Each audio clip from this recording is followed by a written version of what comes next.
Debate വിത്ത് സ്മൃതി പരുത്തിക്കാട്. യുവതീ പ്രവേശമെന്ന ഇരുതല മൂർച്ചയുള്ള വിഷയത്തിനു മുന്നിലാണ് വീണ്ടും സർക്കാർ. 2018 നിർണായക വിധിക്ക് ശേഷം കേരളം കണ്ടത് അന്നുവരെ കാണാത്തതാണ്. വനിതാ മതിലും നവോത്ഥാന സമിതിയും നാമജപ ഘോഷയാത്രയും തെരുവിൽ. മലയിൽ പോലീസ് സംരക്ഷണത്തിൽ 2 സ്ത്രീകൾ. സുവർണാവസരമെന്ന ഒരു നേതാവിന് പരസ്യമായി പറയേണ്ടി വന്ന കാലം. അന്ന് വിധി നടപ്പാക്കാനിറങ്ങിയ സർക്കാരിനും പാർട്ടിക്കും വോട്ടെല്ലാം പമ്പയിൽ ഒലിച്ചുപോയെന്ന് മനസ്സിലായത് ഒരാണ്ടിനു ശേഷം നടന്ന ഒരു തെരഞ്ഞെടുപ്പിലാണ്. അതോടെ നവോത്ഥാനത്തിന്റെ തീവ്രത കുറഞ്ഞു. മെല്ലെ മെല്ലെ യുവതീ പ്രവേശമെന്ന വാക്കിന് അപ്രഖ്യാപിത മ്യൂട്ട് ഏർപ്പെടുത്തി.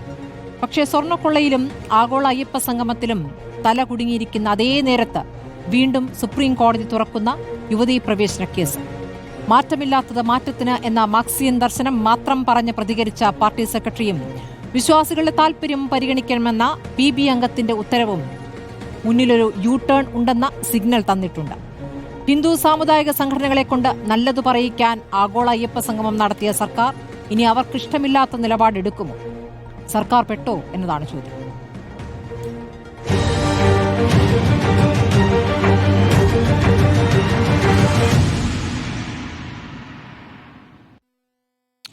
ചർച്ചയിൽ കോൺഗ്രസിൽ നിന്നും സന്ദീപ് വാര്യർ, ഇടത് നിരീക്ഷകൻ M. Jayachandran, Hindu activist Rahul Easwar, advocate MR Abhilash, സുപ്രീംകോടതി അഭിഭാഷകൻ എന്നിവരാണ്. ആദ്യം ഞാൻ ശ്രീ ജയേന്ദ്രനിലേക്ക് പോകുന്നു. ജയേന്ദ്രൻ, ഇന്നത്തെ CPM നിലപാട് പറയാൻ CPM പ്രതിനിധിയില്ല. CPM ഇക്കാര്യത്തിൽ ഒരു പരസ്യ പ്രതികരണത്തിനില്ല എന്ന് വ്യക്തമാക്കിയാണ്. അത് തന്നെ ഇപ്പോഴുള്ള നിലപാട് മാറ്റമായി വ്യാഖ്യാനിക്കപ്പെടുന്നുണ്ട്. അതേക്കുറിച്ച് അങ്ങേക്ക് എന്താണ് പറയാനുള്ളത്? ഇപ്പോൾ വിശ്വാസികളുടെ താല്പര്യം സംരക്ഷിക്കണം, എന്നാൽ ജനാധിപത്യപരമായ ഉള്ളടക്കത്തെ ശക്തിപ്പെടുത്തുകയും വേണം. ഇതാണ് MV ഗോവിന്ദൻ പാർട്ടി സെക്രട്ടറിയുടെ വാക്കുകൾ. ആ വാക്കുകളിൽ നിന്ന് കേൾക്കുന്നവർ മനസ്സിലാക്കേണ്ടത് എന്താണ്?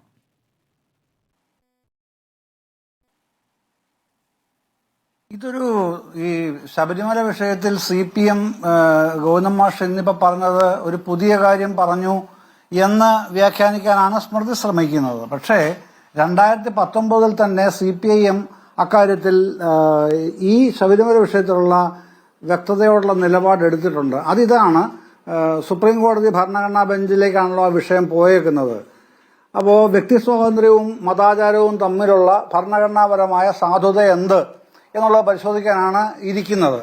അത്തരമൊരു പ്രശ്നം സുപ്രീം കോടതിയുടെ ഭരണഘടനാ ബെഞ്ച് എടുക്കുമ്പോൾ സർക്കാർ നിലപാട് സ്വീകരിക്കേണ്ടി വരുന്ന സാഹചര്യം ഉണ്ടാവുകയാണെങ്കിൽ അന്ന് ഈ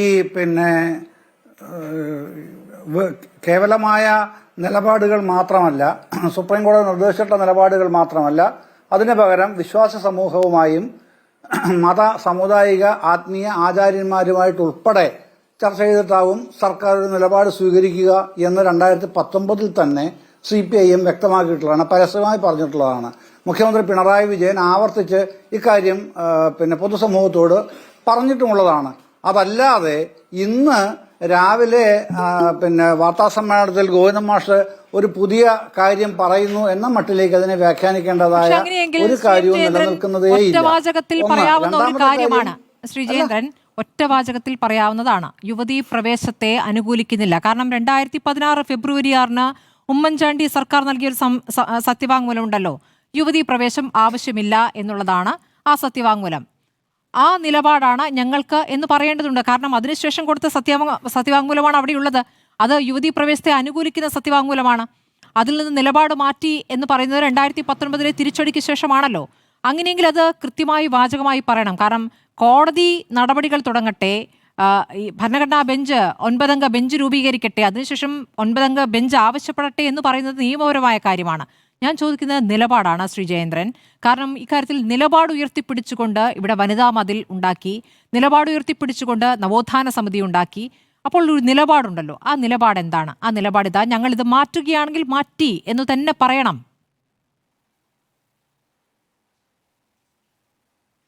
സ്മൃതി, ഞാൻ അത് തന്നെയാണ് പറഞ്ഞത്. അന്നത്തെ പാർട്ടി സംസ്ഥാന സെക്രട്ടറി ആയിരുന്ന ശ്രീ കോടിയേരിയും മുഖ്യമന്ത്രിയായിരുന്ന ഇന്നും മുഖ്യമന്ത്രിയായിട്ടുള്ള ശ്രീ പിണറായിയും ആവർത്തിച്ച് ഇക്കാര്യം പറഞ്ഞിട്ടുള്ളതാണ് നിലപാട്. അത് CPIMന്റെ നിലപാടാണല്ലോ. ഇന്നിപ്പോ കോടിയേരി അന്തരിച്ചു. ഇപ്പോ ഗോവിന്ദൻ മാഷാണ് സെക്രട്ടറി.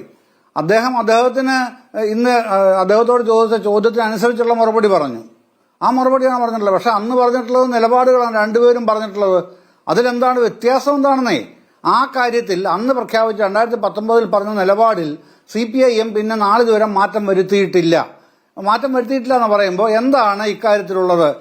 പിന്നെ സുപ്രീം കോടതി 2018 സെപ്റ്റംബർ 28 പ്രഖ്യാപിച്ച വിധിയിൽ ഉത്തരവിൽ ഉള്ളതുപോലെ ശബരിമലയിൽ യുവതീ പ്രവേശനം അനുവദിക്കുന്നത് പിന്നെ വിശ്വാസങ്ങളുടെ ഭാഗമായി വിശ്വാസ ലംഘനമാണ് എന്ന് കരുതുന്ന വലിയൊരു വിഭാഗം വിശ്വാസികളുണ്ട്. അവരുടെ മതവിശ്വാസത്തെ കൂടെ പരിഗണിക്കണം എന്ന് മാത്രമല്ല, പിന്നെ ഹിന്ദുമത വിവിധ സമുദായങ്ങളുടെ ആചാര്യന്മാരുടെയും ആത്മീയ ആചാര്യന്മാരുടെയും മതസമുദായ നേതാക്കളുടെയും അഭിപ്രായങ്ങൾ കൂടെ ഞങ്ങൾ തേടും എന്ന് മുഖ്യമന്ത്രിയാണല്ലോ പറഞ്ഞത്.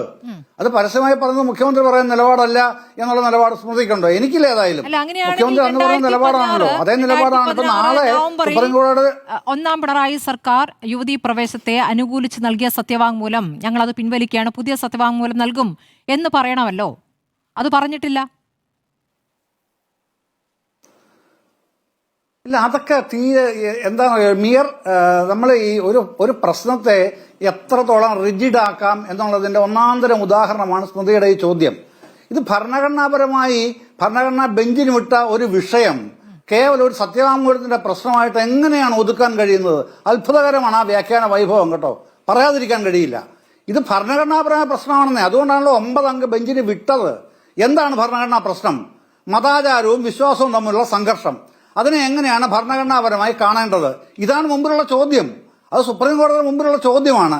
അതിനെ 2016 ഉമ്മൻചാണ്ടി സർക്കാർ കൊടുത്ത സത്യവാങ്മൂലത്തിന് മാത്രമായ ഒരു പ്രശ്നമായിട്ട് ഒതുക്കുന്ന ആ ഒരു നടപടി ഉണ്ടല്ലോ, അത് പിന്നെ വിശേഷമായിരുന്നു എന്നല്ല പറയാൻ കഴിയില്ല. ജയേന്ദ്രൻ, ഇതൊരു കോടതി വ്യവഹാരമായിട്ടേ അല്ല പിണറായി സർക്കാർ ഇതിനെ കണ്ടിരുന്നത്. ഇതിൽ സ്ത്രീ പ്രവേശമല്ല യുവതീ പ്രവേശം എന്നതിൽ ഒരു നിലപാട് ഉറച്ചു പറയുകയും യുവതീ പ്രവേശത്തിന് വേണ്ടി ഇവിടെ നവോത്ഥാന സമിതി രൂപീകരിക്കുകയും വനിതാ മതിൽ ഉണ്ടാക്കുകയും ഒക്കെ ചെയ്തതാണ്. അതിൽ നിന്നും യു ടേൺ ഉണ്ടായോ, തിരിഞ്ഞു നടക്കുകയാണോ എന്നതാണ് ചോദ്യം. സ്ട്രെയിറ്റായ മറുപടി കിട്ടുന്നില്ല. മാറ്റമില്ലാത്തത് മാറ്റത്തിന് മാത്രമെന്ന് മാർക്സ് പറഞ്ഞതിനെ ഉദ്ധരിച്ചു പറഞ്ഞിട്ട് കാര്യമില്ല. അപ്പോൾ നിങ്ങൾ മാറി എന്നാണെങ്കിൽ മാറി എന്ന് പറയണമെന്നേ. മാറി എന്ന് പറയാൻ എന്താണ് പാർട്ടി പ്രതിനിധി പോലും വരാത്തത്? അല്ലാതെ അതൊക്കെ എന്നോടാണ് ചോദിക്കേണ്ടത്. അതിന് മറുപടി പറയാൻ എനിക്കെന്താണ് ഉത്തരവാദിത്വവും അർഹതയും ബാധ്യതയും ഉള്ളത്? ഒരു അഭിപ്രായം ഉണ്ടാകുമല്ലോ, ആ അഭിപ്രായമാണ് ചോദിച്ചത്. ഞാൻ ഇതിനെ ഫോളോ ചെയ്യുന്ന ഒരാളെന്നുള്ളതല്ലെങ്കിൽ എനിക്കുള്ള അഭിപ്രായം ഞാൻ പറഞ്ഞിട്ടുണ്ട്, ഇപ്പോഴും പറഞ്ഞുകൊണ്ടിരിക്കുകയാണ്. താങ്കളുടെ ചോദ്യത്തിനും മറുപടിയായിട്ട് ഞാൻ അത് തന്നെയാണ് പറയുന്നത്. ഇതിനെ കേവലമായ പിന്നെ ഒരു സർക്കാരിന്റെയും മറ്റു സർക്കാരിന്റെയും സത്യവാങ്മൂലത്തിന്റെ പ്രശ്നമായിട്ട് കാണുന്ന ആ നിലപാടിനോടാണ് കടുത്ത വിയോജിപ്പുള്ളത്. അങ്ങനെയല്ല. ഈ റിവിഷൻ പെറ്റീഷൻ എന്തൊക്കെയാണ് ഉന്നയിച്ചിട്ടുള്ളത്? NSSഉം തന്ത്രസമാജവും തന്ത്രിയും ഒക്കെ ഉന്നയിച്ചിട്ടുള്ള വിഷയങ്ങൾ എത്രയൊക്കെയാണ്? 6-7 കാര്യങ്ങൾ പറഞ്ഞിട്ടുണ്ട്. അഭിലാഷ് ഉണ്ടല്ലോ ഈ ചർച്ചയിൽ, അദ്ദേഹം പറയുമല്ലോ അത്തരം കാര്യങ്ങൾ എന്തെങ്കിലും ഉണ്ടെങ്കിൽ.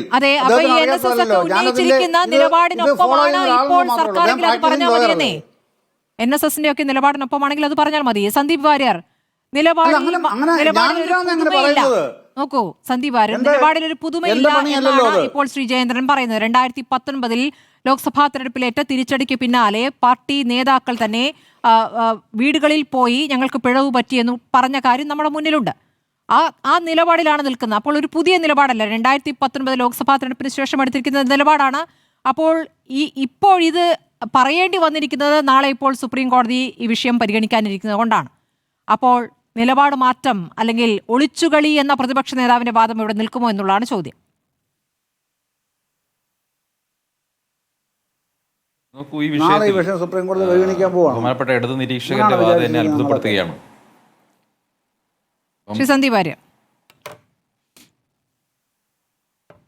ബഹുമാനപ്പെട്ട ഇടത് നിരീക്ഷകൻ ഈ സുപ്രീം കോടതിയിൽ ഈ കേസുകളൊക്കെ എപ്പോൾ വരും, എത്ര കാലം മാറ്റിവെക്കുമെന്ന് സംബന്ധിച്ച് CPMനും BJPക്കും തമ്മിലാണല്ലോ ധാരണ ഉണ്ടാവുക. അപ്പോൾ പൊതുസമൂഹത്തിനും മാധ്യമങ്ങൾക്കും ഒന്നും ഇതറിയാൻ വലിയ പ്രയാസമായിരിക്കും. കാരണം അവിടെ കേന്ദ്ര സർക്കാരിൻ്റെ ഭാഗത്തു നിന്നുള്ള വക്കീൽ ഹാജരാകുമോ, അല്ലെങ്കിൽ സംസ്ഥാന സർക്കാരിൻ്റെ ഭാഗത്ത് നിന്ന് ഈ കേസ് നീട്ടിവെക്കാൻ ശ്രമം ഉണ്ടാകുമോ എന്നുള്ളതൊക്കെ. അപ്പോൾ അതിൻ്റെ സൂചനയാണല്ലോ ഇപ്പോൾ ഇടത് നിരീക്ഷണം നൽകുന്നത്. കോടതിയുടെ പരിഗണനയിലിരിക്കുന്ന ഒരു കേസ് നീട്ടിവെക്കാൻ വേണ്ടി, അത് മാറ്റിവെക്കാൻ വേണ്ടിയുള്ളൊരു പരിശ്രമം സർക്കാരിൻ്റെ ഭാഗത്ത് ഉണ്ടാവും എന്നുള്ള വ്യക്തമായ സൂചനയാണ് ഏറ്റവും ഒടുവിൽ അദ്ദേഹത്തിൻ്റെ പരാമർശത്തിൽ നമ്മൾ മനസ്സിലാക്കേണ്ടത്. രണ്ടാമത്തെ കാര്യം, അദ്ദേഹം പറഞ്ഞ കാര്യത്തിലെ ഒരു പ്രശ്നം എന്താ? അദ്ദേഹം പറഞ്ഞത് സത്യവാങ്മൂലം എന്നൊരു പ്രശ്നമേ അല്ലെന്ന്. സത്യത്തിൽ ഈ ഇടത് സർക്കാരിൻ്റെ സത്യവാങ്മൂലമാണ് ഈ കേസിന് മുഴുവൻ ആധാരമായിട്ടുള്ള വിധി ഉണ്ടാക്കിയത്. ആ വിധി സർക്കാരിൻ്റെ ഉമ്മൻചാണ്ടി സർക്കാർ കൊടുത്ത സത്യവാങ്മൂലമായിരുന്നു നിലനിന്നിരുന്നെങ്കിൽ, അതിൽ മാറ്റം വരുത്തിയിട്ടില്ലായിരുന്നെങ്കിൽ സ്വാഭാവികമായിട്ടും കോടതി വിധി പോലും മറ്റൊരു രീതിയിലാകുമായിരുന്നു എന്നുള്ളതാണ് ഞാൻ വിശ്വസിക്കുന്നത്. ഇവിടെ സംസ്ഥാന സർക്കാർ വളരെ ഗൗരവത്തോടു കൂടി ഭരണഘടനാ മൂല്യങ്ങൾ, അതുപോലെ തുല്യത, അതുപോലെയുള്ള മൂല്യങ്ങളെല്ലാം, സ്ത്രീ സുരക്ഷ, സ്ത്രീ സ്വാതന്ത്ര്യം ഉൾപ്പെടെയുള്ള മൂല്യങ്ങളൊക്കെ വിശ്വാസത്തിനും ആചാരങ്ങൾക്കും മുകളിലാണെന്നുള്ളൊരു നിലപാട് കോടതിയിൽ കൊടുത്തപ്പോൾ സ്വാഭാവികമായിട്ടും ആ രീതിയിലുള്ളൊരു വിധി കോടതികൾക്കും പുറപ്പെടുവിക്കേണ്ടി വന്നു എന്നാണ് ഞാൻ മനസ്സിലാക്കുന്നത്. എന്തായാലും അതിപ്പോൾ റിവിഷനിലേക്ക് പോയിരിക്കുന്നു.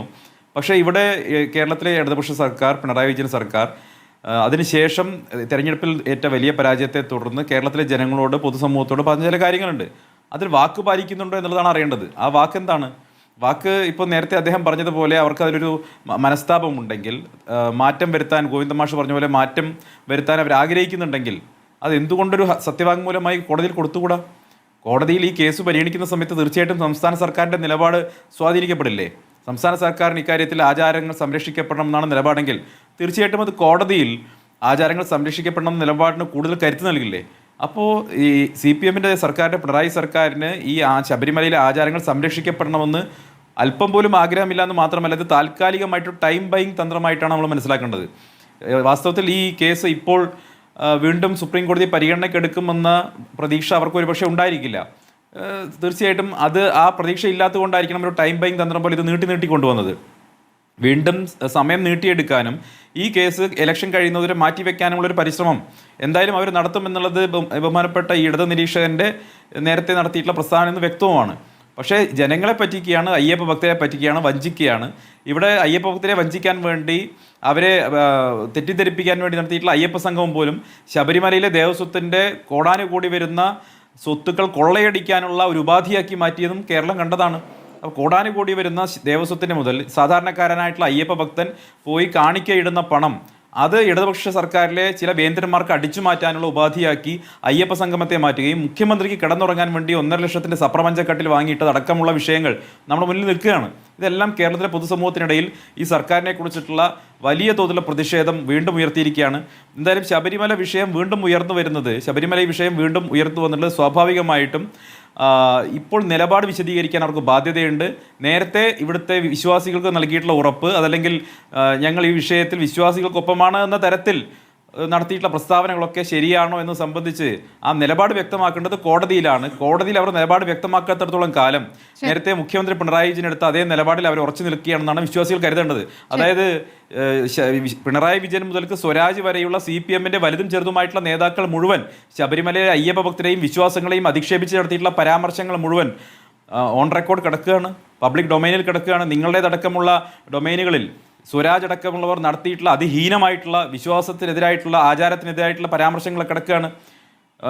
മാളികപ്പുറവും അയ്യപ്പനും തമ്മിലുള്ള വിവാഹം കഴിഞ്ഞു, അയ്യപ്പൻ്റെ ബ്രഹ്മചര്യം മുറിഞ്ഞു എന്ന രീതിയിൽ സ്വരാജ് നടത്തിയിട്ടുള്ള പ്രസംഗം നമുക്ക് മറക്കാൻ പറ്റുമോ? അതുപോലെ തന്നെ തന്ത്രി കുടുംബത്തെ അവഹേളിച്ചുകൊണ്ട് പിണറായി വിജയൻ നടത്തിയിട്ടുള്ള പ്രസംഗങ്ങൾ ആർക്കാണ് മറക്കാൻ കഴിയുക? അന്നത്തെ ദേവസ്വം മന്ത്രി ഉൾപ്പെടെയുള്ളവർ നടത്തിയിട്ടുള്ള തുടർച്ചയായിട്ടുള്ള വിശ്വാസികൾക്കെതിരായിട്ടുള്ള പ്രസംഗങ്ങളും അവരെ വേദനിപ്പിക്കുന്ന പരാമർശങ്ങളുമൊക്കെ ആർക്കാണ് മറക്കാൻ കഴിയുക? PK ശ്രീമതിയും ആരിഫും ഒക്കെ നടത്തിയിട്ടുള്ള പരാമർശങ്ങൾ, ആരിഫ് എന്താ പറഞ്ഞത്?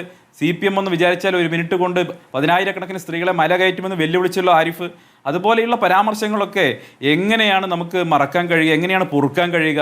അപ്പോൾ CPM-ന് ഏതെങ്കിലും തരത്തിൽ നിലപാട് മാറ്റം ഉണ്ടെങ്കിൽ അത് തുറന്ന് പ്രഖ്യാപിക്കേണ്ട സമയമാണ്. അത് തുറന്ന് പ്രഖ്യാപിക്കണമെന്നാണ് ബഹുമാനപ്പെട്ട പ്രതിപക്ഷ നേതാവ് ആവശ്യപ്പെട്ടത്. അത് പ്രഖ്യാപിക്കാതെ നടത്തുന്നത് ഇത്തരത്തിലുള്ള പരാമർശങ്ങൾ അല്ലെങ്കിൽ പ്രസ്താവനകൾ അത് ഒളിച്ചുകളിയാണ്. ശരി, അഡ്വക്കേറ്റ് MR അഭിലാഷ്, നാളെ ഇപ്പോൾ ഈ 9-അംഗ ബെഞ്ചിന്റെ കാര്യത്തിലല്ലേ തീരുമാനമാകുക? വിശാല ഭരണഘടനാ ബെഞ്ച് രൂപീകരിക്കാൻ പോകുന്നു. അതിൽ ആരൊക്കെ ഉണ്ടാകുമെന്നതിലല്ലേ നാളെ തീരുമാനമുണ്ടാകുന്നത്? ഒരു 5-അംഗ ബെഞ്ച് ഒരു കൂട്ടം ചോദ്യങ്ങൾ ചോദിച്ചിരുന്നു. അത് വിശാല ബെഞ്ചിന് വിടുകയാണ് ചെയ്തത്. ആ ബെഞ്ച് ഇതുവരെ കോൺസ്റ്റിറ്റ്യൂട്ട് ചെയ്തിട്ടില്ല.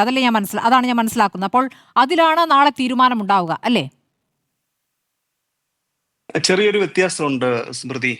ഈ ലാർജർ ബെഞ്ചിലേക്ക് ചില വിഷയങ്ങൾ റിവ്യൂ പെറ്റീഷൻ പരിഗണിക്കുന്ന വേളയിൽ ഭരണഘടനാ ബെഞ്ച് ഫോർമുലേറ്റ് ചെയ്ത് അയച്ചിരുന്നു. അതിനുശേഷം വിശാല ബെഞ്ച് കോൺസ്റ്റിറ്റ്യൂട്ട് ചെയ്യുകയുണ്ടായി.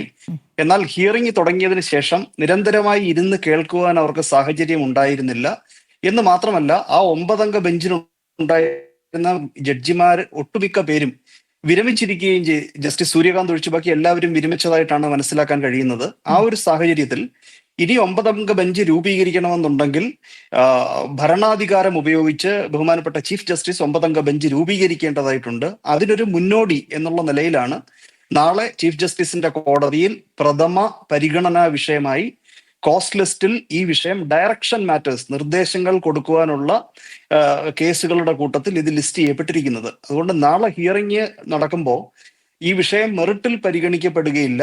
9 അംഗ ബെഞ്ചിൽ ആരൊക്കെ ഉണ്ടായിരിക്കുമെന്നൊരു പൊതുപ്രഖ്യാപനം ഉണ്ടാകുകയില്ല.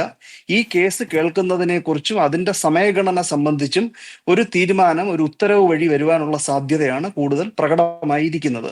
ഒരു തരത്തിലും കേസിൽ വിശദമായിട്ടുള്ള വാദം നാളെ നടക്കുന്നില്ല എന്നുള്ളത് കൊണ്ട് തന്നെ അത് സംബന്ധിച്ച് വിവിധ കക്ഷികൾക്ക് തങ്ങളുടെ നിലപാട്, കേരള സംസ്ഥാന സർക്കാരിനുൾപ്പെടെ നിലപാട് വ്യക്തമാക്കേണ്ടതായിട്ടൊരു സാഹചര്യം നാളെ ഇല്ല. പക്ഷേ ജസ്റ്റിസ് സൂര്യകാന്തിന്റെ കാലയളവിൽ തന്നെ ഈ ഒരു വിഷയത്തിൽ ആത്യന്തികമായിട്ടൊരു തീരുമാനം, വിശാല ബെഞ്ചിന്റെ ഹിയറിംഗിന് ശേഷം ഒരു തീരുമാനം ഉണ്ടാകുവാനുള്ള സാധ്യതയാണ് ഇത്ര പെട്ടെന്ന് ഈ ഒരു വിഷയം എടുത്ത് ഡയറക്ഷൻ മാറ്റേഴ്സിന്റെ കൂടെ ലിസ്റ്റ് ചെയ്തതിലൂടെ നമുക്ക് മനസ്സിലാക്കാൻ കഴിയുന്നത്.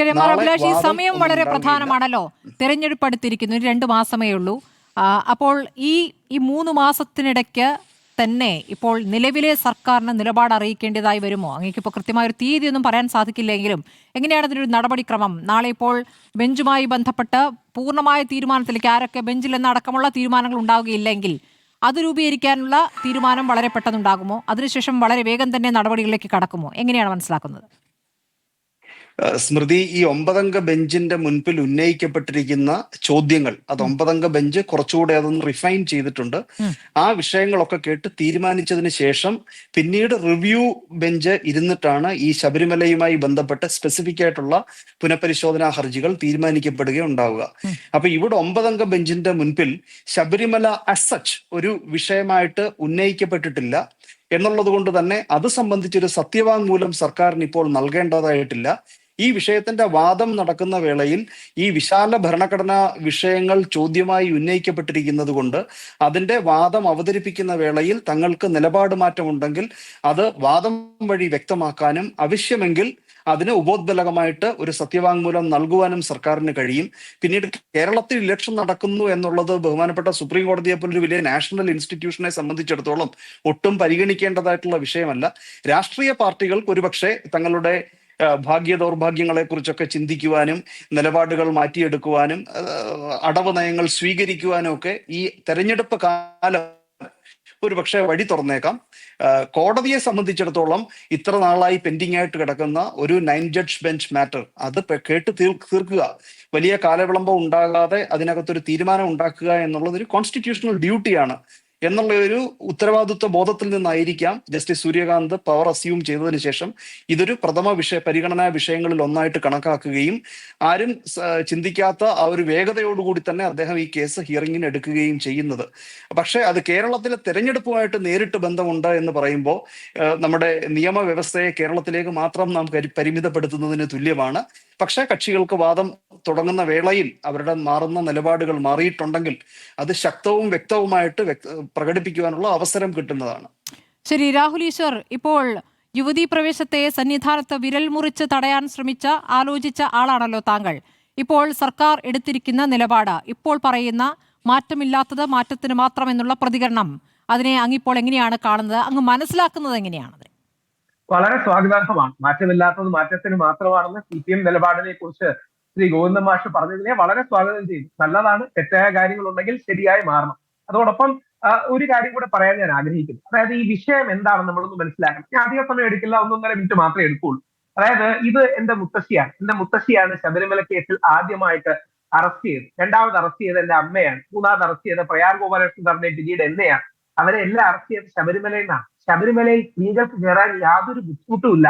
ശബരിമലയിൽ ഒരു പ്രായ നിയന്ത്രണമുണ്ട് യുവതികൾക്ക്. അത് ശരിയാണെന്ന് വാദിക്കാം, തെറ്റാണെന്ന് വാദിക്കാം, യാതൊരു പ്രശ്നവുമില്ല.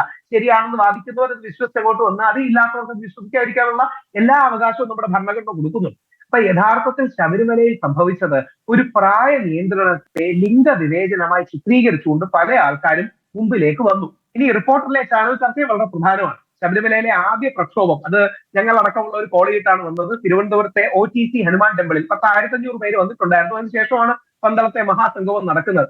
അപ്പോ അതിൽ റിപ്പോർട്ടറിൽ ഞാനിരുന്ന് പറഞ്ഞ കാര്യങ്ങൾ ഇതേപോലെ ചർച്ചയിൽ ഇന്ദിരാ ജയസിംഗ് എന്ന വലിയ ഫെമിനിസ്റ്റ് ആയ അഭിഭാഷക സുപ്രീം കോടതി ചീഫ് ജസ്റ്റിസിന്റെ മുമ്പിൽ രേഖപ്പെടുത്തുകയും മറ്റും ചെയ്തു. എന്താ പറഞ്ഞെന്ന് ഞാൻ ഇപ്പൊ പറയുന്നില്ല, കാര്യം അത് വളരെ വിവാദപരമായ ഒരു കാര്യമാണ്. പിന്നീട് മറ്റന്നാൾ എന്റെ ജാമ്യ ഹിയറിംഗും ഉണ്ട്. അപ്പൊ എനിക്ക് വെറുതെ ജാമ്യം കിട്ടാതിരിക്കണ്ട, അതുകൊണ്ട് ഞാൻ തൽക്കാലം പറയുന്നില്ല. പക്ഷെ ഞാൻ ജസ്റ്റിസ് ദീപക് മിശ്രാജിയെ കുറിച്ച് വളരെ ആദരവോടുകൂടി പറഞ്ഞ കാര്യങ്ങൾ റിപ്പോർട്ടിന്റെ തന്നെ ബാക്ക്ഗ്രൗണ്ടിൽ കിടപ്പുണ്ട്. അതൊന്ന് എടുത്തു പരിശോധിച്ചാൽ എന്താണെന്ന് മനസ്സിലാവും. ഒറ്റ വരിയാണ് നമ്മളിത് മനസ്സിലാക്കേണ്ടത്. യഥാർത്ഥത്തിൽ സുപ്രീം കോടതി വിധിയുടെ അന്തസത്ത, സുപ്രീം കോടതി ഏറ്റവും ബഹുമാനിച്ചുകൊണ്ടാണ് പറയുന്നത്. യഥാർത്ഥത്തിൽ സുപ്രീം കോടതിയിൽ നല്ല വിധി വന്നത്, അല്ലെങ്കിൽ നല്ല സമീപനം വന്നത് ജസ്റ്റിസ് കുര്യൻ ജോസഫ് എന്ന പ്രഗത്ഭനായ മലയാളി സുപ്രീം കോടതി ജഡ്ജിയിൽ നിന്നായിരുന്നു. ദേവന്റെ താല്പര്യം അതല്ലെങ്കിൽ നിങ്ങൾ എന്തിനാണ് അങ്ങോട്ട് പോകുന്നത്, നൈഷ്ഠിക ബ്രഹ്മചര്യ വ്രതമില്ലേ തുടങ്ങിയ പോയിന്റുകൾ, അനുബന്ധ പോയിന്റുകൾ ഹൈലൈറ്റ് ചെയ്യാൻ ജസ്റ്റിസ് കുര്യൻ ജോസഫ് ശ്രമിച്ചിരുന്നു. പക്ഷേ ജസ്റ്റിസ് ദീപക് മിശ്ര അടക്കം, ജസ്റ്റിസ് ചന്ദ്രചൂഡ് ജി അടക്കം യഥാർത്ഥത്തിൽ ഇത് മറ്റൊരു വിഷയമായി കണ്ടുകൊണ്ട് ചില കാര്യങ്ങൾക്ക് വേണ്ടി ഇത് മുമ്പോട്ട് വെച്ചു. അത് സുബ്രഹ്മണ്യ സ്വാമിയെ കോട്ട് ചെയ്ത് പറഞ്ഞ, ഓർക്കുക, രാഹുൽ ഈശ്വർ അല്ല, രാജ്യസഭാ MP ആയ ഹാർവേഡ് പ്രൊഫസറായ സുബ്രഹ്മണ്യ സ്വാമിയെ കോട്ട് ചെയ്ത് പറഞ്ഞാൽ ശബരിമല വിധിന്യായം യൂണിഫോം സിവിൽ കോഡിന് വേണ്ടിയുള്ള ചവിട്ടുപടിയാകണമെന്നുള്ളതായിരുന്നു അവരുടെ ആഗ്രഹം. ആ യൂണിഫോം സിവിൽ കോഡ് വന്നാൽ മുസ്ലിം പേഴ്സണൽ ലോയും ക്രിസ്ത്യൻ പേഴ്സണൽ ലോയും അടക്കം എല്ലാ വിശ്വാസങ്ങളുടെ അടിസ്ഥാന പേഴ്സണൽ ലോസും ദുർബലപ്പെടും. ആർട്ടിക്കിൾ 44 എന്ന് പറയുന്ന യൂണിഫോം സിവിൽ കോഡ് ആർട്ടിക്കിൾ 14ന്റെ മുഖം മൂടിയിട്ട് ആർട്ടിക്കിൾ 25 എന്ന് പറയുന്ന വിശ്വാസ സ്വാതന്ത്ര്യത്തെ വെട്ടാനുള്ള നീക്കമായിരുന്നു. പക്ഷെ നമ്മുടെ ജഡ്ജിമാരെല്ലാം ഓർക്കണം, ജഡ്ജിമാരെ വളരെ ആദരവാണ്. അതിന് മേളൊരു ദൈവം ഉണ്ടെന്നും ആ അയ്യപ്പൻ അല്ലെങ്കിൽ വ്യത്യസ്ത പേരിൽ വിളിക്കുന്ന ദൈവം അത് തടഞ്ഞതുമാണ്. യഥാർത്ഥത്തിൽ ശബരിമല വിധിന്യായം നമ്മുടെ മതസ്വാതന്ത്ര്യത്തെ ദുർബലപ്പെടുത്തുന്ന വിധിന്യായമാണ്. ഈ മതം എന്ന വാക്ക് സ്മൃതിക്ക് ഇഷ്ടം, അല്ലെങ്കിൽ വിശ്വാസ സ്വാതന്ത്ര്യത്തെ ദുർബലപ്പെടുത്തുന്ന വിധിന്യായമാണ്. ആർട്ടിക്കിൾ 25 26 ഉള്ള നമ്മുടെ ഫണ്ടമെന്റൽ റൈറ്റ്സിനെ ദുർബലപ്പെടുത്തുന്ന വിധിന്യായമാണ്. ഇതാണ് യഥാർത്ഥത്തിൽ സംഭവിച്ചത്. അത് ജസ്റ്റിസ് ഇന്ദു മൽഹോത്ര മാത്രമാണ് അതിനെ എതിർത്തത്. പിന്നീട് നമ്മുടെ പ്രധാനമന്ത്രി നരേന്ദ്രമോദിജി, ശ്രീ രാഹുൽ ഗാന്ധി, ശ്രീ ശശി തരൂർ അടക്കം എല്ലാം ഞങ്ങളടക്കം വിശ്വാസികളെ അനുകൂലിച്ചുകൊണ്ട് വന്നത് വലിയ ആശ്വാസമാണ്. ആദ്യം 5 അംഗ വിധിന്യായം വന്നപ്പോൾ ഞങ്ങൾ 4 പേര് മാത്രമായിരുന്നു എതിർത്തത്. എന്റെ മുത്തശ്ശി, ഞാൻ, പ്രയാഗ് ഗോപാലകൃഷ്ണൻ സാറും പിന്നെ എന്റെ ഭാര്യയും കൂടെ ഉണ്ടായിരുന്നു. ഞങ്ങൾ 4-5 പേരെ എതിർത്തിട്ടുള്ളായിരുന്നു. പിന്നീട് ആ നിലപാട് രാജ്യം ഏറ്റെടുത്തത് ഞങ്ങൾ പറയുന്നത് സത്യമാണെന്നുള്ളത് കൊണ്ടാണ്. ഒരു വരി കൂടെ പറഞ്ഞ് അവസാനിപ്പിച്ചേക്കാം. എന്താ ശബരിമലയിലെ വിവാദം? എല്ലാ വർഷവും ലക്ഷക്കണക്കിന് സ്ത്രീകൾ ശബരിമല വരുന്നുണ്ട്. ലക്ഷക്കണക്കിന് സ്ത്രീകൾ, യുവതികൾക്ക് ഒരു പ്രായ നിയന്ത്രണമുണ്ട്. ഇത്രയല്ലേ ഉള്ളൂ.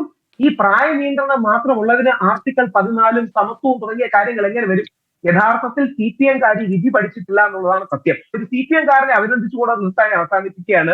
ആ CPM കാരൻ അഭിനന്ദിക്കപ്പെടേണ്ടത് കടകംപള്ളി സുരേന്ദ്രനാണ്. ഇന്ന് പോലും, അതായത് വിധിന്യായം വന്നിട്ട് ഇത്രയും കാലമായിട്ട് പോലും സുപ്രീം കോടതിയുടെ വിധിന്യായം തെറ്റാണ് എന്ന് പറയാൻ ധൈര്യം കാണിച്ച വളരെ ചുരുക്കം ചില അധികാരത്തിലിരുന്ന നേതാക്കളൊന്നും ശ്രീ കടകംപള്ളി സുരേന്ദ്രനാണ്. നമ്മുടെ അയ്യപ്പ സംഗമം നടന്ന ദിവസം ശബരിമല സുപ്രീം കോടതി വിധിന്യായം തെറ്റാണെന്നും ഗോവിന്ദ മാഷ് പോലെ അത് കഴിഞ്ഞ അധ്യായമല്ല, അടഞ്ഞ അധ്യായമാണെന്നും രാഹുൽ ഈശ്വർ, ശബരിമലയിലെ അയ്യപ്പന്റെ സ്വർണം കക്കുന്നതിനേക്കാൾ വലിയ കാര്യമാണോ സ്ത്രീ പ്രവേശം?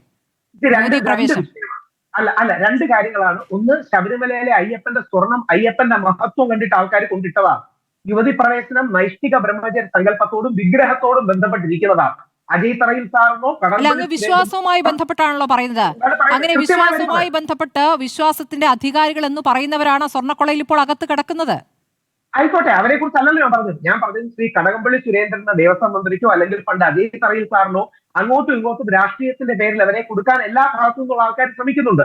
അത് ശ്രമിച്ചോട്ടെ, അത് അവരുടെ രാഷ്ട്രീയമാണ്. എനിക്കത് രാഷ്ട്രീയമില്ല. ഞാൻ CPM അനുഭാവി എല്ലാം അറിയാമല്ലോ. CPM കാരോട് യുദ്ധം ചെയ്ത് നിൽക്കുന്ന വ്യക്തിയാണ്. പക്ഷേ കടകംപള്ളി സാർ ഇന്ന് മാത്രമല്ല അന്നും എന്ന് പറഞ്ഞാൽ യുവതി പ്രവേശനം നടന്ന സമയത്തും ആക്ടിവിസ്റ്റുകൾ വേറെ, വിശ്വാസികൾ വേറെ എന്നൊരു ക്ലാസിഫിക്കേഷൻ കൊണ്ടുവന്നു. അതിന് അദ്ദേഹം AKG സെന്ററിൽ ചീഫ് ആയിട്ട് മനുഷ്യനാണ്. അത് വേറെ, ആക്ടിവിസ്റ്റ് വേറെ, ഇത് വേറെ. രണ്ടാമത് അദ്ദേഹം പറഞ്ഞു ഈ ശബരിമല യുവതി പ്രവേശന വിധി തെറ്റാണ്. ഞാൻ ഇന്നും ഒന്ന് പറഞ്ഞോട്ടെ, ആ വിധി തെറ്റാണ്. ശ്രീ രമേശ് ചെന്നിത്തല അടക്കം ഭംഗ്യന്തരേണ അന്ന് പ്രതിപക്ഷ നേതാവിനെ സൂചിപ്പിച്ചതാണ്. ഇതിന്റെ പിന്നിൽ യൂണിഫോം സിവിൽ കോഡ് അടക്കമുള്ള കാര്യങ്ങൾ കൊണ്ടുവരാൻ താല്പര്യമുണ്ടെന്ന്. ഇത് വളഞ്ഞ വഴിയിലൂടെ മറ്റൊരു കാര്യം കൊണ്ടുവരാൻ ശ്രമിച്ചാണ്. ഒരു വരി കൂടെ പറഞ്ഞു സാധിക്കാം.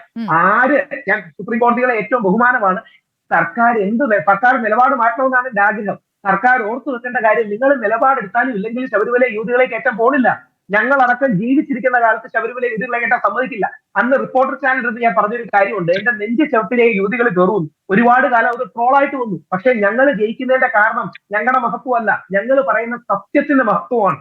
ശബരിമലയിൽ സ്ത്രീകൾക്ക് വരാൻ രാഹുൽ ഈശ്വർ ഇപ്പോൾ 9 അംഗ ഭരണഘടനാ ബെഞ്ച് രൂപീകരിക്കുന്നതിൽ തീരുമാനമെടുക്കാനാണ്. അറിയാം, ഞാൻ അതാ പറഞ്ഞത്, സുപ്രീം കോടതികളെ കുറിച്ച് ഞാൻ പറയുന്ന ഒരു സാധാരണ പൗരന്റെ രീതിയിൽ ശരിയല്ല. പക്ഷെ എന്നിരുന്നാലും ബഹുമാനത്തോടെ പറയാനുള്ളത്, കഴിഞ്ഞ തവണ 5 അംഗ ബെഞ്ചിന്റെ വിധി വന്നു. അതിനുശേഷം ജസ്റ്റിസ് നരിമാൻ നമ്മുടെ സർക്കാർ ഉദ്യോഗസ്ഥനെ വിളിച്ച് ചൂടായി, എന്തുകൊണ്ടാണ് നിങ്ങൾ ഈ വിധി നടപ്പാക്കാത്തത്? സ്റ്റേ ഇല്ലല്ലോ. അതൊക്കെ ശരിയാണ്, സ്റ്റേ ഇല്ലല്ലോ. പക്ഷെ എന്തുകൊണ്ടാണ് ശബരിമല വിധി പ്രവേശനം നടക്കാത്തത്? കനകദുർഗയും ബിന്ദു അമ്മിണി അങ്ങോട്ട്, രഹന ഫാത്തിമയും പിന്നെ അങ്ങോട്ട് വരേണ്ടത് CPM-കാർ പറയുന്നത് എന്തുകൊണ്ടാണ്? ഞങ്ങൾ ഗവൺമെന്റിനോട് പറഞ്ഞു, ഞങ്ങൾ കാവൽ നിന്നോളാം, നിങ്ങൾക്ക് സുപ്രീം കോടതിയുടെ പ്രശ്നങ്ങളുണ്ടല്ലോ, ഞങ്ങൾക്കതില്ല, ഞങ്ങൾ അറസ്റ്റ് ചെയ്യപ്പെടുന്ന ഈ കാവൽ നിന്നോളാം. വേണ്ട, ഗവൺമെന്റ് തന്നെ പറഞ്ഞു ഞങ്ങൾ തന്നെ സംരക്ഷിച്ചോളാം. ശബരിമലയെ ഇന്ന് യുവതികൾ കയറാതെ പ്രായം നോക്കുന്നതും ID കാർഡ് നോക്കുന്നതും ഇന്ത്യയിലെ പോലീസ് സംവിധാനം തന്നെയാണ്.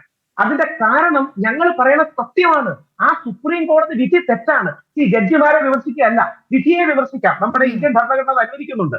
സുപ്രീം കോടതി ജഡ്ജിമാരെ പേരെടുത്ത് പറഞ്ഞ് വിമർശിക്കുകയല്ല. പക്ഷേ ആ വിധിന്യായം തെറ്റാണ് എന്ന തിരിച്ചറിവ് നമുക്ക് വേണം. ആ വിധിന്യായത്തിന്റെ പിന്നിലെ താല്പര്യം എല്ലാ വിശ്വാസങ്ങളുടെയും മേലിൽ കടന്നു കയറാനുള്ള ഒരു താല്പര്യമാണ്. എനിക്ക് അഭിമാനമാണ് നമ്മുടെ കേരളത്തിലെ അയ്യപ്പൻ ഇന്ന് ഇന്ത്യയിലെ എല്ലാ മതങ്ങൾക്കും ഒരു പരിചയമായി നിൽക്കും. ഇന്ന് ഇന്ത്യയിലെ എല്ലാ മതങ്ങൾക്കും മേളിൽ ഒരു പരിചയമായി അവർക്ക് നേരെ ആക്രമണം ഉണ്ടാകാതെ നിൽക്കാൻ നമ്മുടെ കേരളത്തിലെ അയ്യപ്പ സ്വാമിക്കും ശബരിമലയ്ക്കും ആയി എന്ന് പറയുന്നത് ഓരോ ഹിന്ദുവിനും അഭിമാനിക്കാൻ കഴിയുന്ന ഒരു കാര്യമാണ്. ശ്രീ ജയേന്ദ്രൻ, ഇപ്പോൾ സ്ത്രീകൾക്ക് തുല്യത എന്ന നിലപാട് ഉയർത്തിപ്പിടിച്ചുകൊണ്ടാണല്ലോ നേരത്തെ ഇടത് സർക്കാർ ഒരു സമീപനം എടുത്തത്. അപ്പോൾ തുല്യത എന്ന വിഷയമല്ല യഥാർത്ഥത്തിൽ തെരഞ്ഞെടുപ്പിലെ വിജയമാണ് പ്രധാനം, വോട്ടാണ് പ്രധാനം എന്നല്ലേ ഇപ്പോഴത്തെ നിലപാട് മാറ്റത്തിൽ നിന്ന് മനസ്സിലാക്കേണ്ടത്? ഇപ്പോൾ ആഗോള അയ്യപ്പ സംഗമം നടത്തിയിരിക്കുന്നു. ഈ സമുദായ നേതാക്കളുടെ മുഴുവൻ അഭിപ്രായം എടുക്കുന്നു. NSS പറയുന്നു സർക്കാർ ഞങ്ങൾ പറഞ്ഞതിനോട് യോജിക്കുമെന്നാണ് പ്രതീക്ഷ, അതിൽ നിന്ന് നിലപാട് മാറ്റും, നേരത്തെയുള്ള നിലപാട് മാറ്റുമെന്നാണ് പ്രതീക്ഷ എന്ന് പറഞ്ഞ് ഇന്ന് വാർത്താ സമ്മേളനം നടത്തുന്നു. അപ്പോൾ അവർക്കൊക്കെ സ്വീകാര്യമായ സമീപനമാണ് മുന്നോട്ട് വെക്കുന്നതെങ്കിൽ തുല്യത എന്ന സ്ത്രീകളുമായി ബന്ധപ്പെട്ട് സ്ത്രീകൾക്കും തുല്യത വേണം എന്ന നിലപാടിൽ നിന്ന് പിന്നാക്കം പോയി എന്ന് കൂടി അർത്ഥമുണ്ട്. അപ്പോൾ അതൊരു നിലപാടായിരുന്നില്ല, അത് വോട്ട് കിട്ടാനുള്ള ഒരു സമീപനമായിരുന്നു. പക്ഷെ അത് വോട്ട് കിട്ടിയില്ല, അതുകൊണ്ട് അതിൽ നിന്ന് പിന്നാക്കം പോകുന്നു. അങ്ങനെയും വായിക്കാം.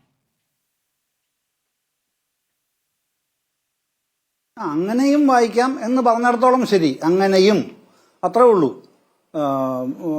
അതിൻ്റെ അപ്പുറത്തേക്ക് അതിന് പ്രാധാന്യം കൊടുക്കാൻ കഴിയില്ല. കാരണം ഈ അയ്യപ്പ സംഗമത്തിനെ കുറിച്ച്, ആഗോള അയ്യപ്പ സംഗമത്തിനെ കുറിച്ച് ഒരുപാട് ഈ വ്യാഖ്യാനങ്ങൾ വന്നു കഴിഞ്ഞിട്ടുണ്ടല്ലോ. പക്ഷേ 1990 ഒരു പമ്പാ സംഗമം നടന്നല്ലോ. എന്താണത് ആരും ഓർക്കാത്തത്?